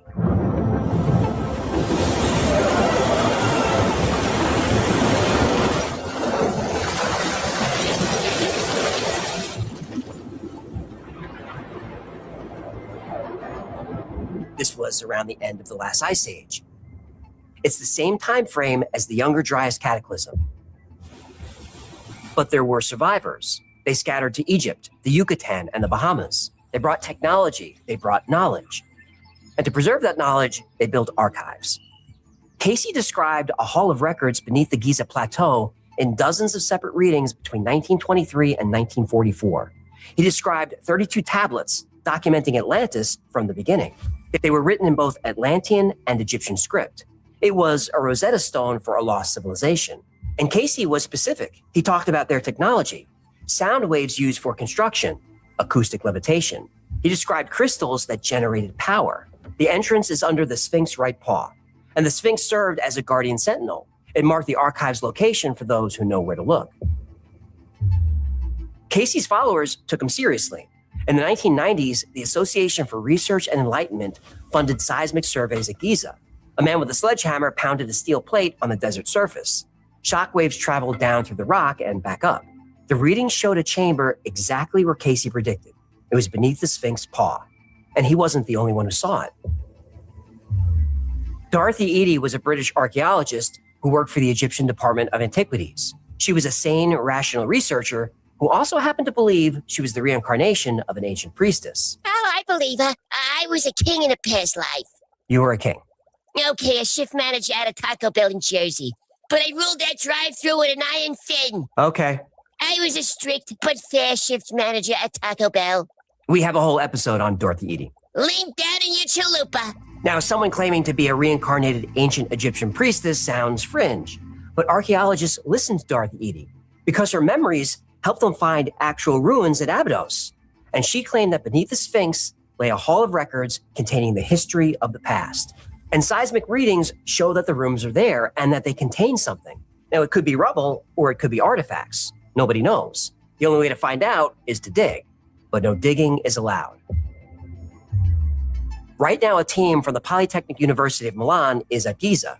They're using cosmic ray muon radiography, technology that sees through stone like X-rays see through the body. They claim they're mapping structural voids, and look at where they're scanning.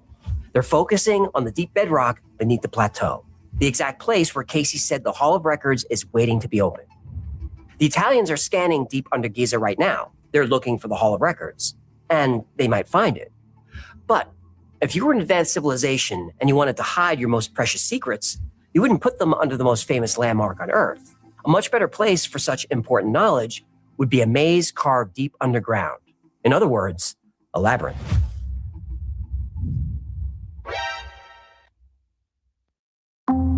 Maybe the Hall of Records isn't in Giza. Maybe it's in the labyrinth. Giza served as the public monument. It was the marker. 3 pyramids visible for miles. Everyone knew where Giza was. Everyone still does. But if you wanted to hide something, you wouldn't put it under the most famous landmark on Earth. You put it somewhere less obvious, somewhere with better security, somewhere designed from the beginning as a vault. 3,000 rooms underground, climate controlled by the Earth itself. Perfect conditions for preservation. Guarded by priests for 2,000 years, a structure so complex that intruders can never find their way out. The labyrinth wasn't a tomb. It was a repository. Historians documented it. The surface levels were Egypt's administrative hub. Government operations were visible to visitors. The middle levels held the religious archives and the crocodile burials Herodotus talked about. The deepest level was for technology storage. It held the 130-foot metallic ring, a portal that the priests protected but never fully understood. The priests said it was created by the builders, not the pharaohs, the people who came before. They weren't guarding burial chambers. They were guarding the knowledge of the Zep-Tepi. They were guarding the secrets of the first time.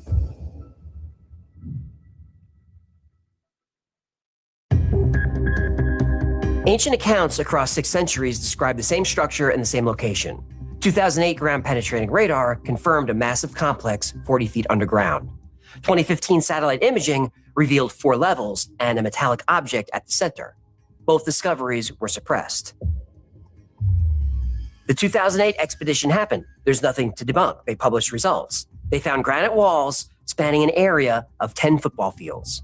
Hawass imposed a communications ban, citing national security. The Cordier published independently and was permanently blacklisted. The suppression is real, and the structure is confirmed. We still don't know what's down there. Scans show anomalies that require excavation to interpret. The metallic reading could be an object, or it could be a geological formation. Iron deposits occur naturally, and critics say satellite radar can't penetrate that deep. The claims require digging to verify, and until we dig, we have no idea what the metal object actually is. The Italian scans show voids. Now, whether those voids contain rubble or records, we won't know until we dig. Now, the Atlantis connection is interesting, but Plato's account is the only primary source. No archaeological evidence confirms a pre-flood civilization with advanced technology. Casey's readings were never independently verified, and the Edfu text could be mythology, not memory. And mainstream archaeology firmly rejects the idea of an advanced ancient civilization. Denial ain't just a river in Egypt, pal. Ugh. I'm throwing rocks tonight. They refuse to accept the geological and physical evidence because it breaks their model of history. But conventional dating can't explain the water erosion at Giza. Shak's geology hasn't been debunked. It's been ignored. The Osirian shows identical weathering on megalithic blocks that dwarf anything the Egyptians built. Göbekli Tepe proves sophisticated construction existed in 9600 BC, or before. The flood myths align with geological evidence for the Younger Dryas catastrophe. Something happened at the end of the Ice Age, something we don't fully understand. Meanwhile, the labyrinth is in trouble. Salt water is eroding everything. The water table rises every year. In 2024, geologists warned that if something isn't done about the water damage soon, the entire site will be destroyed. Thousands of years of history gone, and so far, their advice has been ignored. The greatest wonder of the ancient world is dissolving while bureaucrats argue about permits, and any scientist who dares speak up is blacklisted by Zahi Hawass. The structure is real. The scans confirm it. A massive metal object is sitting at the center of a great underground hall. The priests guarded it for thousands of years, and now when we finally have the technology to see what's down there, we're not allowed to look. Herodotus stood at the entrance to the underground. The priests told him no. 2,500 years later, we're still standing at the same door. And now, Zahi Hawass is telling us no. But walls do more than keep people out. They keep secrets in. And if the scans are right, the secret waiting in the labyrinth isn't just about Egypt's past. It's about all of ours.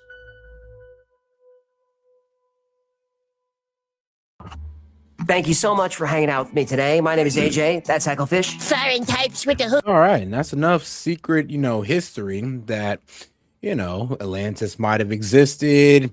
Egypt might have been this, high-tech civilization that mastered wireless energy. Who knows? Who knows? Only time will tell.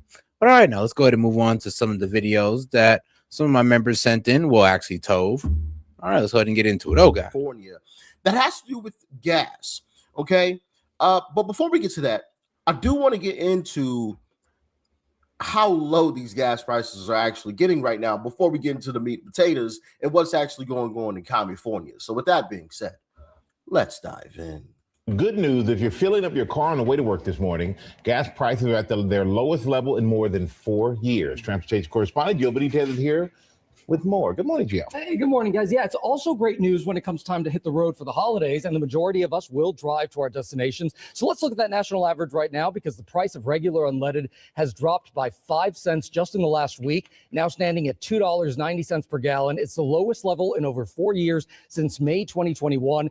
That's down 17 cents from a month ago, 7 cents lower than a year ago. So here are the states with the lowest average prices. Oklahoma at $2.30, Colorado and Texas as well. It would be all liberal areas.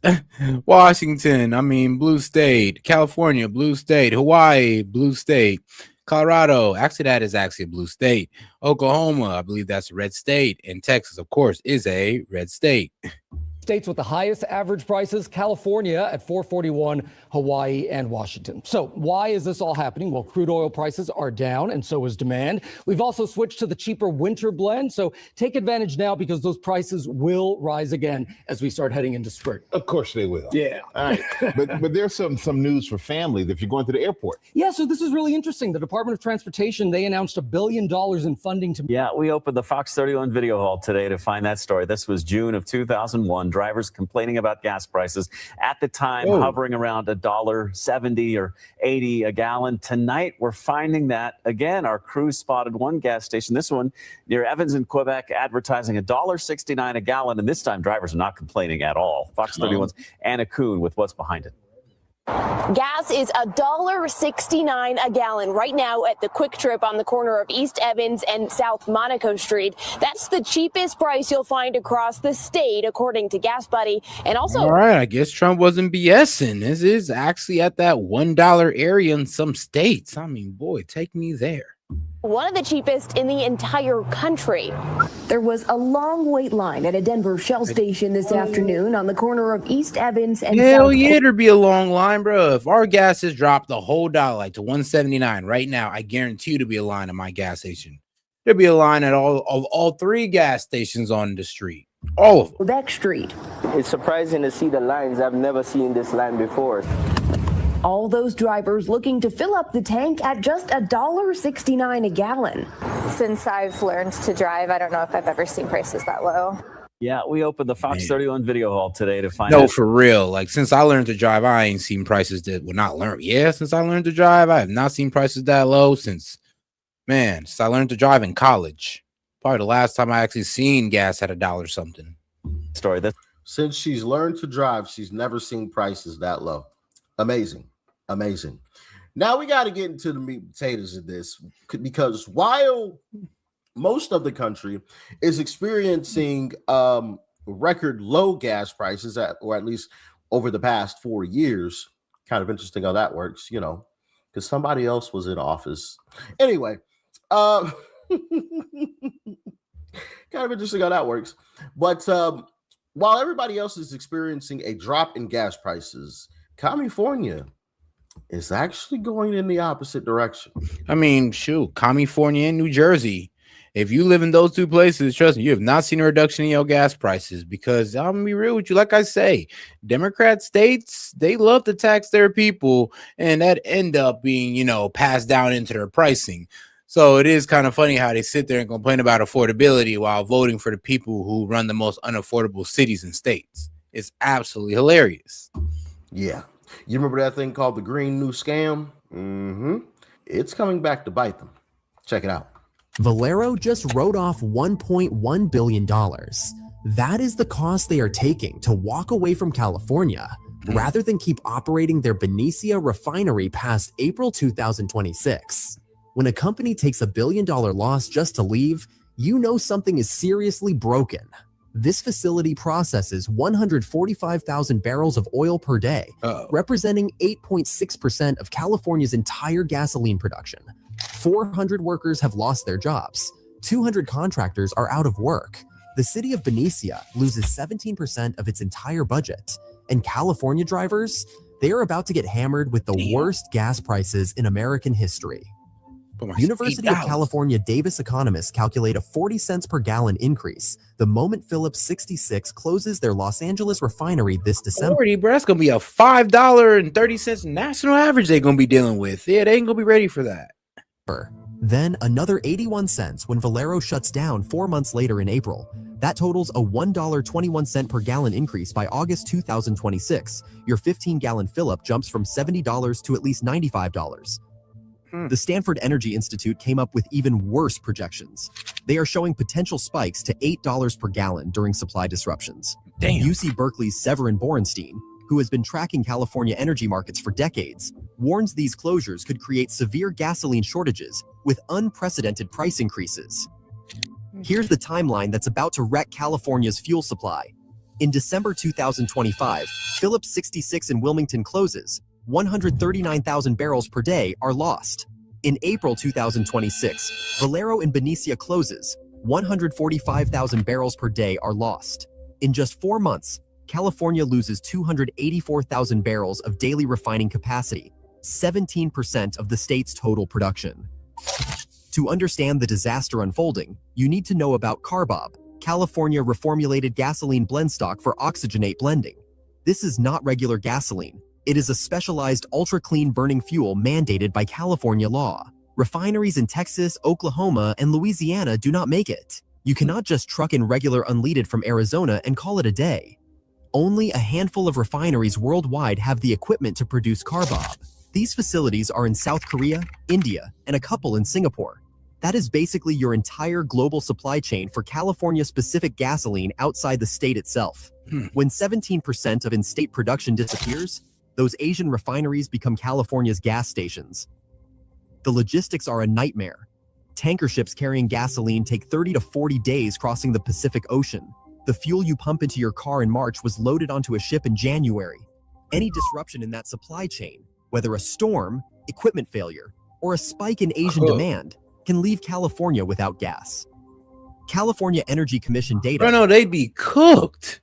I mean, what did gas would have to be like $14, $20 a gallon just so only people who actually need it or those who can afford it can get it. They'd have to raise it that high due to just the scarcity of it. Oh, Lord. Shows the state already hit record imports in May 2025, 210,000 barrels per day. That is before losing these 2 refineries. Stillwater Associates, an energy consulting firm, projects California will need to import 30% of all gasoline by late 2026. Nearly 1 out of every 3 gallons will come from overseas. For comparison, the rest of America imports less than 5% of finished gasoline. The infrastructure literally cannot handle this surge. Benicia's port facilities take 4 to 5 days to unload a single 300,000 barrel tanker. That is only 60 to 75,000 barrels per day of unloading capacity, about half what the refinery currently produces. Converting the facility to a dedicated import terminal would require new pipelines, storage tanks, and harbor improvements, taking years to complete. Richmond's Kinder Morgan terminal could theoretically handle more imports, but it is already operating near capacity. The ports of Los Angeles and Long Beach have their own constraints. So you get the picture there. I wanted to let that play for a while so you guys got the full of what's actually happening there. I mean, it is an entire mess. You know, Bill is now looking for ways to keep refining leadership. So he's scrambling, but I think it's just too little, too late. California's energy debate is shifting fast. Governor Newsom, once a fierce critic of big oil, is now looking for ways to keep refineries open and boost in-state drilling. With 2 major closures looming, what does it mean for gas prices, climate goals, and consumers? Joining us now is Catherine Reheis-Boyd, President and CEO of the Western States Petroleum Association. Thanks so much for being here. Thank you for having me. I mean, man, the words of Justin Timberlake, man, it is too late. It is too late, man, to try to turn around and do what's best for oil and do what's best for oil pricing in California. I mean, he already kind of screwed up everything. And then to walk it back, he can. It's going to take some work, but then he got to sit there in front of the Californian people and admit that, yeah, I was wrong about my initiative when it came to oil, when it came to attacking oil and trying to go green. All I did was make things more expensive for my constituents. And he got to sit out there and admit that first. But then you never know. The devils might actually just let him off if he backtracks, which I doubt. So just most important things we got to know in terms of where are we at, what do these refinery closures mean, and give us a landscape. So the 2 refinery closures that everybody's been referring to really caught people's attention. And the reason being, we cannot afford to lose any more. We're of the entire world, we're the 3rd largest consumer of gasoline as a state. And the only ones in front of us, United States of America and China. So we consume a lot of gasoline. We cannot have refineries close and limit the ability to provide fuel to Californians. So why did these 2 refineries get everybody's attention? That's 20% of the fuel supply of the state. So what happened is in April, the governor got interested in this topic and said, I'm worried. and Energy Commission go figure it out. That response came back to the governor and pointed out certain actions that have to be taken, and those are now going to be considered in the next 30 days. So you cooked.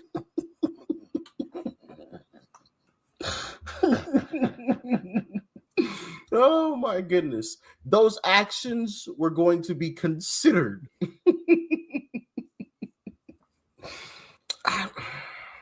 Yeah. Liberal policies are absolutely garbage. Actions are going to be considered when your gas is about to go to $8 a gallon. Talk about being bold as a politician. Yeah, that's pretty damn bold. You're going to make your constituents pay nearly $8 a gallon for gas, and you're just like, yeah, we'll consider some things to lower these. I mean, no, bro, no. What he's going to do is make them pay $8 for gas and then blame Trump. I mean, that's what they do. They make things more expensive, and then they cry about affordability and say it was Trump's fault about affordability. Like, Newsom, what about your mishandling of gas and oil prices? It's all Trump's fault. It's the tariffs. It's like, yeah, and their base is going to buy it. That's the best thing about being a Dem. You could F up on affordability, and all you got to do is blame Trump, and your base will buy it. I mean, you could sit there and point out all of Newsom's mistake. Well, all you got to sit there and say, oh, well, Trump and the Democrat base will go along with it. Sadly, and this is the sad thing about Trump derangement syndrome. It pretty much blinds the Democratic base to whatever mistakes their politicians make, like Newsom. Or let's be real, if they weren't so blind to the mistake that their politicians make, they'd be able to call out the BS argument on affordability that the Dems propose. Because the Democrat base will look at their own politicians and be like, yo, what are you talking about affordability? Like, things are unaffordable, or the most unaffordable in blue cities and blue states. So if, like, can you guys start working on affordability in your own states before you want to start preaching about it to the president? Prices, we'll just consider them. Okay, all right. Y'all must got a pretty good voting operation going on out there in California. They must not be too worried about re-election in California. I don't know, but that's what it sounds like to me. Because $8 a gallon is crazy. Crazy. $8 a gallon is just absolutely wild. Absolutely wild. But that's what liberal policies get you. This whole Green New Scam stuff. It's coming back to bite the Democrats in the butt, and I'm so entertained. This is the funniest stuff in the world.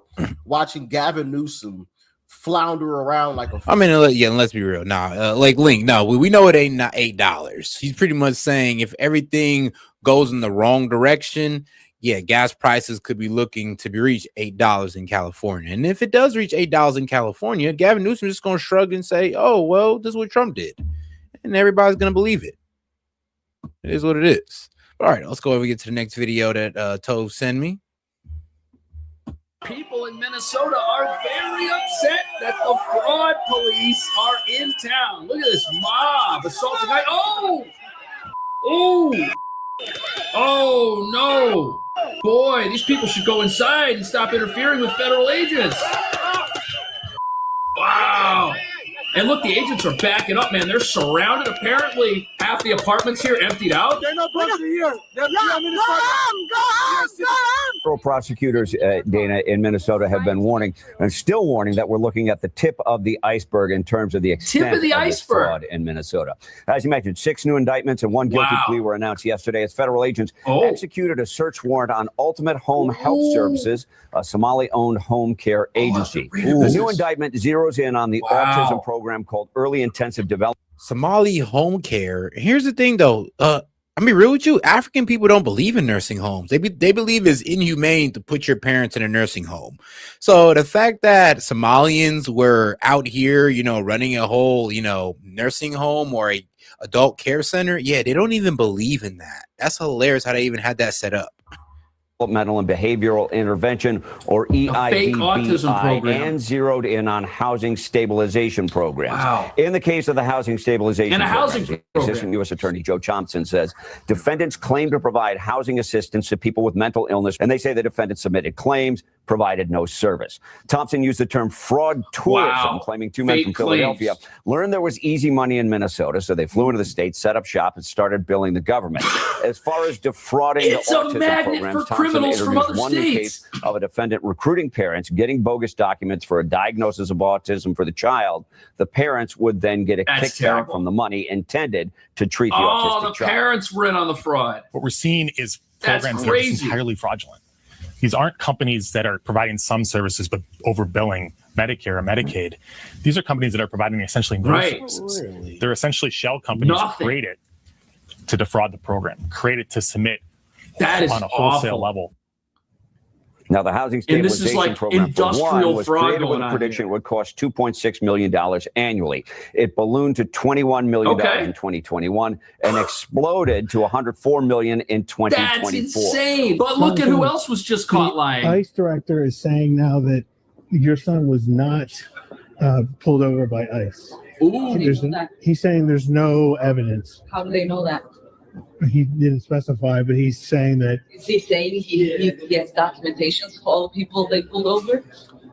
He has. We've been asking for that information. We haven't gotten it from them. So if ICE is confirming now that they collect data and refusing to provide it to members of Congress, then that's an interesting mission. So she says her son wasn't pulled over. He's also saying that your anti-ICE rhetoric has put agents in danger. It probably has. Take on that? Your response? Definitely has. Well, their crackdown has. I mean, the Dems' anti-ICE rhetoric has put a lot of people in, a lot of ICE officers in danger. It's the whole reason why they got to dox themselves. If it wasn't, not dox themselves, but mask themselves so they don't get doxed. Sorry. But yeah, it's because of the rhetoric of the left, of the Dems, that these guys got to mask up because the base is attacking ICE. Not all of them, but a decent amount of them think it's okay to assault ICE officers. Terrorize my community, so they need to stop. Wow. But the thing is, there's no community here that's at risk. All ICE can do is arrest people who are in America illegally. All the fraud police can do is bust businesses that are stealing. But Representative Omar repeated this on CNN. ICE has absolutely zero record of its officers or agents pulling over Congresswoman Omar's son. Okay. And have accused you of seeking to, quote, demonize ICE as part of a PR stunt. That's what she's doing. What do you say to that? Well, if ICE is saying that they have documentation of every single person that they have pulled over in Minneapolis, we would love to see that record because we've certainly, myself and the governor, have been asking them to share information with us on the ways in which they have interacted with Minnesotans, and they have not been able to provide a single information. So it is amazing that they're able to put out this statement saying definitely that they did not pull my son over when they haven't been able to answer anything Where's else. the video of your son getting pulled over? To lie true. when it comes to their enforcement. You know, if a sitting U.S. representative's son was pulled over by federal immigration officers, that video would be all over the place. But speaking of evidence, I was looking at. I mean, bro, it'd have been all over X, as it like with the title of Ilhan Omar's son gets arrested.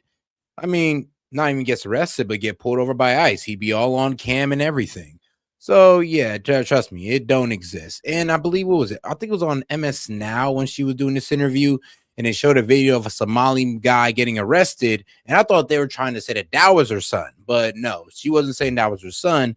She was just saying how that was just some Somali guy who happened to be a U.S. citizen who was detained, then released. Something about Ilhan Omar on the internet, and it occurred to me to look at her birth year. I don't know why. Okay. Or birth date. And so I used an age calculator and found out that she was actually 18 in the year 2000 when her father became eligible to apply for citizenship. Mm-hmm. She claimed that she became a citizen at the age of 17. So she wasn't a minor. So when I realized she wasn't actually 17, I created a video explaining. So 1 year difference in her actual age versus her documented age. I mean, to be honest with you, a lot of immigrants have this. Is not really sure if you can ding her on that, but let's see.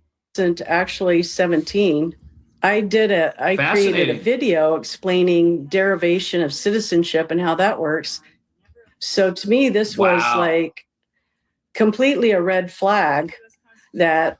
No person shall be a representative who shall not have attained to the age of 25 years and has been seen. All right. Oh, well, wait, hold on. Well, when did she become in Congress? What, did she get in there exactly at 25? And, because of her, birth records being weird, I mean, that means she was actually 24. Where y'all going with this? All right, let's see. To me, this was like completely a red flag that yeah, I would say so. I had figured out that she actually wasn't a minor when her father could apply for naturalization. So there are news outlets saying that this is a real thing, that her birth year was altered, possibly for purposes of immigration. But speaking of fraud in Minnesota, what you're about to see here is incredible. Yeah, and to your point and what Chris has stated, it all comes down to a lot of the time, people are afraid of being called a racist. This goes all the way back to Omar Fattah, even with Feeding Our Future. When you look back at that time, Tim Walz had the ability to do stop payments on Feeding Our Future before they stole $250 million. Omar Fattah actually ended up going out there publicly and stating that it's because our state government is actually racist. And they ended up vying through that. And if you look at Minnesota in our 2022 election, we actually had 2 statewide seats come within 1 percentage point of actually winning for Republicans. So when we're talking about 100,000 Somalis in the Somali community, but only tens of thousands of votes being the margin of victory for Republicans, that's a voter base you simply don't want to upset. But now what has it gotten to us? We are going back to 2014 when this all started. 2018 is when Walz enters office. But we're not talking about hundreds of millions. We're talking about billions at this point. And whistleblowers within DHS in Minnesota predict that it could exceed $6 billion, not just $2 billion that's been discovered so far. Dustin, this is There's so much money. This just keeps getting bigger and bigger. And Alon Omar is not the only one running from the press. Watch Nick Shirley. Here in Minnesota. And do you think this fraud I don't know who crosses? you are. My name is Nick Shirley. Do you think this fraud is Republican or Democrat, or just facts that fraud is happening? Good question. Because because that's what I heard you talking about. I know what I said is that because what we're talking we want about to we want to build trust, but fraud is fraud. So why should we be enabling fraud to happen here? No, I don't think anybody is enabling fraud to happen. Hold Governor Walz accountable for this. Okay, sir. No. This is not. Sir. When are you going to hold Governor Walz? No. She is a representative for the state of Minnesota. Yes or no? Excuse me. Yes. Are you? If you're going to talk to me like are that, you I'm a disability advocate. I heard you, and get got a chance to testify. Thank you for testifying today. No, ma'am. Ooh, the aide got him. The facts are the facts that fraud is happening here. Hey, now that aide was slick. She just moved, like bro had his hand out. She just moved her hand right in there, like, yeah, thank you for go ahead. Just forced him into a handshake, which is hilarious. But no, the aide got him. Nick Shirley, he's on it. And it's not a nonpartisan issue. Nick going in for the kill. How come you think fraud has been able to happen so much underneath? I think the if you've government been here? listening to our hearings, we've had now 10 hearings on this. And so there's really good data from the people. Oh, the who information's both already work there. Within the administration. I don't have to talk to you as well because I as already who, said everything. Both Democrat and Republicans. I Yes. think what you heard today is that the Republicans who control this committee are not actually interested in solving fraud. What they're interested in is telling a story. This fraud has happened underneath Democrat leader Tim Walz. There has been Wow. Medicaid fraud across the country under Democrats and Republicans. Okay, so Bro, because what? there's fraud all across the deflection is crazy. She was like, oh, well, let's not talk about the fraud happening in my state. Let's talk about the fraud happening across the country. I'm like, bro, sis, you know how that's not a good argument. Like, that's deflection. Like, let's deflect off me and let's talk about the entire country fraud. No, the spotlight's on Minnesota. So we're going to keep the spotlight on you guys. And don't worry, once we're done with you guys, we'll put the spotlight on somebody else. But right now, it's on you. Country. It's not a big deal that there's fraud in Minnesota. And just because Tim Walz is a Democrat and just because he has overseen the largest fraud scheme in U.S. history, doesn't matter. Nope, doesn't matter. There's fraud within the Trump administration. We have is fraud. Public-private providers Trump have made too, huh? government a mark. And so every she's gotten person it running pinned against government, the wall. Democrats or Republicans, Oh, no, he's leaving. are dealing with the issue of how to keep fraudsters out of our public payment. We're also dealing with veterans. We're dealing with consumers. I hope you're looking at that. Oh, you're looking in the wrong place, Nick. currently That's is what she being charged says. With defrauding Medicare You know who runs Medicare? President Trump. And so it isn't a partisan issue. There it is. Everything is being defrauding Medicare. You know who runs Medicare? President Trump. I'm like, oh, I'm pretty sure you meant Medicaid because, you know, y'all like to complain about Medicaid cuts, but what does Trump controlling Medicare have to do with, you know, you guys defrauding Medicaid and, you know, COVID funds? Like, what does that have? What does Trump have to do with this? And that's what I'm saying. That she's speaking to her base because she knows the Democratic base will believe anything they say, will honestly ignore everything they do as long as they blame Trump. I mean, there's literally fraud going on in her country, not her country, but in her state, and she's literally trying to find a way to blame Trump, trying to do whatever mental gymnastics she can to blame Trump. Turned into a partisan issue just to attack the enemy who is investigating this. Nobody had anything bad to say about Trump in Minnesota at this exact same level until he came looking for people who were stealing. The fact that you're trying to make it a partisan issue tells me you have an angle, which is fine. Wow. Right? That's why I asked who you're with. Well, a lot of fraud has happened here. Political correctness is Governor stopping. Walz, President Trump, Governor. Now it's all about you Trump. look down the line, and I hope you're talking about that because if you I look hope at you're what talking about CMS has Trump. put out, right? Medicaid fraud is a All about 50-state issue. Oh, all 50 And so, states, again, not just us. It is not a partisan issue. Not a There are partisan Democrats issue. and Republicans who are sitting in that committee talking about it. But what you did here was the Republican chair say she's not turning information over to the one person in government who can stop payment. And I hope you print that. And you know why she's not doing that? The whistleblowers who reach out to us within the department are terrified. Yeah, I'd be terrified too if I were threatened and thought that my state would attack me. Look at Minnesota, where Somalians have taken over the economics of the state. Wow. And have stolen billions and billions of dollars from Minnesota and indeed from the United States of America. And we're going to put an end to it. Tonight, the president singling out Minnesota in his primetime Singling address out. to the nation. I mean, it's the biggest administration fraud in says the it whole is targeting country. the worst of the worst for deportation during its Sure. recent ICE operation. In just 2 weeks, they say they have arrested about 400 people. It's a lot But of people. critics say immigration. Oh no, I mean, bro, if you think Minnesota's bad, trust me, we just put a spotlight on them. Trust me, there's a lot worse going on than just Minnesota. And trust me, Minnesota is terrible.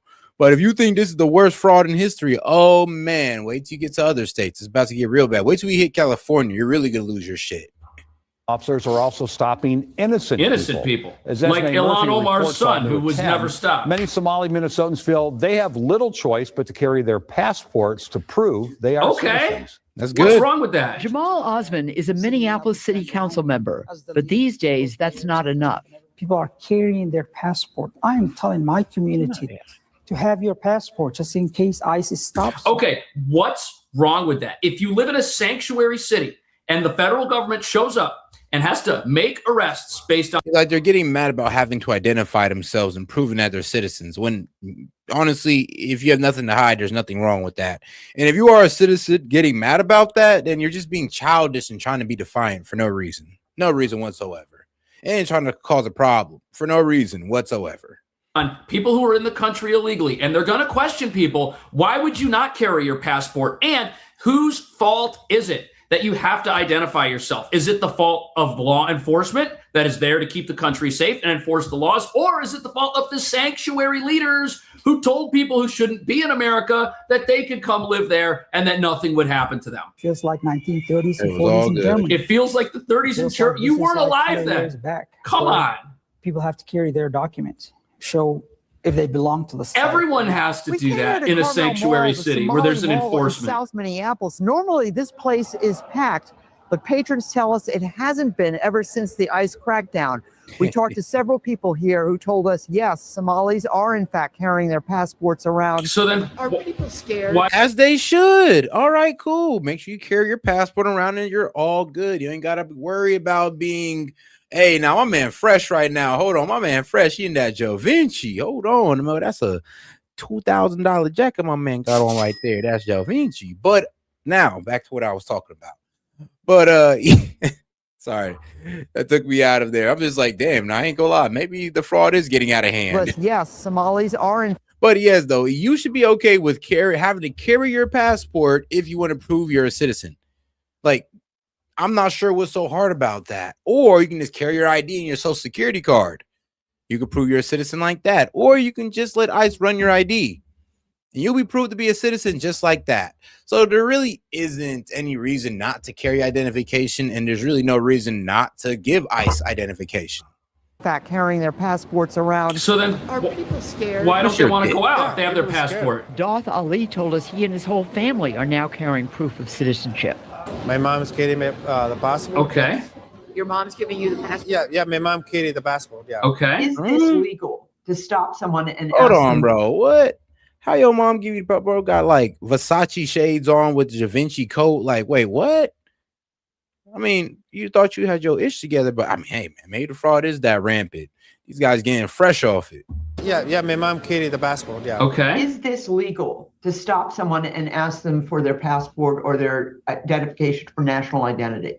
No, it's not legal to do that. It's not in the United legal. States, it is illegal. It's a violation of the Fourth Amendment. So then how does ICE do their job? If that's not legal, if ICE isn't allowed to do roving encounters, which they do all the time, these are encounters where they walk up to people and ask them how things are going and ask them to identify themselves. If they're not allowed to do that, something they've been doing all year long, how do they enforce immigration law? Even Google's Gemini says ICE is allowed to ask you for ID.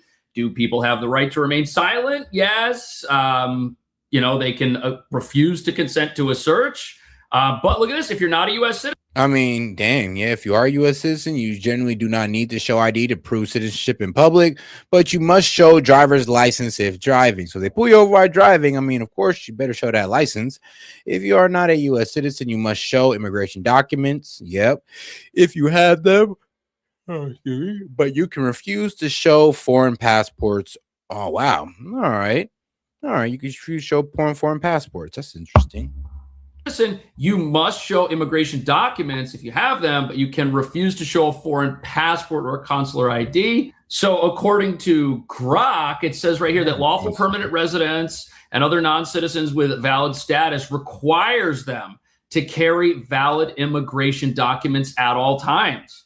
If asked, it is usually advisable for them to show those things to avoid an arrest or a complication. So this is legal. People just don't like it. They're just sitting in their car, just trying to. No, that's the whole ICE operation. It's all legal. People just don't like it. That's it. It's all feelings, and that's really what the hatred of ICE is driven off of. Not legality, but feelings. through. They couldn't get the first person, so they came over here and smashed the window and pulled them out. There was literally no reason. They were just sitting in their car. They have Taco Bell. They were probably waiting to eat it. Were they here it's illegally? uneaten in their car. This was before. This was the first person they tried to take. I didn't get the other guy they took. They didn't get this person. Meanwhile, the fraud just keeps getting bigger. About $18 billion paid out through these 14 programs that First Assistant U.S. Attorney Joe Thompson focused on. And he said in his own words today, more than half of that money seems to be fraudulent. And the reporter asked, so $8 billion? As much as $10 billion. And he quickly said, absolutely. So he detailed just this explosive growth of these programs, focusing on just a few in these last few years. But I'll say that we've been checking out a lot of this for ourselves through many tips from our readers and viewers. And just this week, we visited a dozen sites, and to be honest, they all seem fraudulent. Empty adult daycares, empty autism clinics, no kids in sight, strange Google reviews that seem almost written in AI. So this journalist has gone by these places that claim to be providing. All right, guys, I'm going to go ahead and close it down on this one. All right, I'm going to go ahead and catch you guys tomorrow, guys. And I appreciate y'all for pulling up, man. It's been a good one. Make sure you guys double tap that screen and like the video on the way out. And make sure to subscribe to the channel as well. We try to do this every day. But all right, guys, I'll see if I can catch you guys tomorrow. This is Set with Set Media. I'm going to leave you out with some deep sayings. Peace.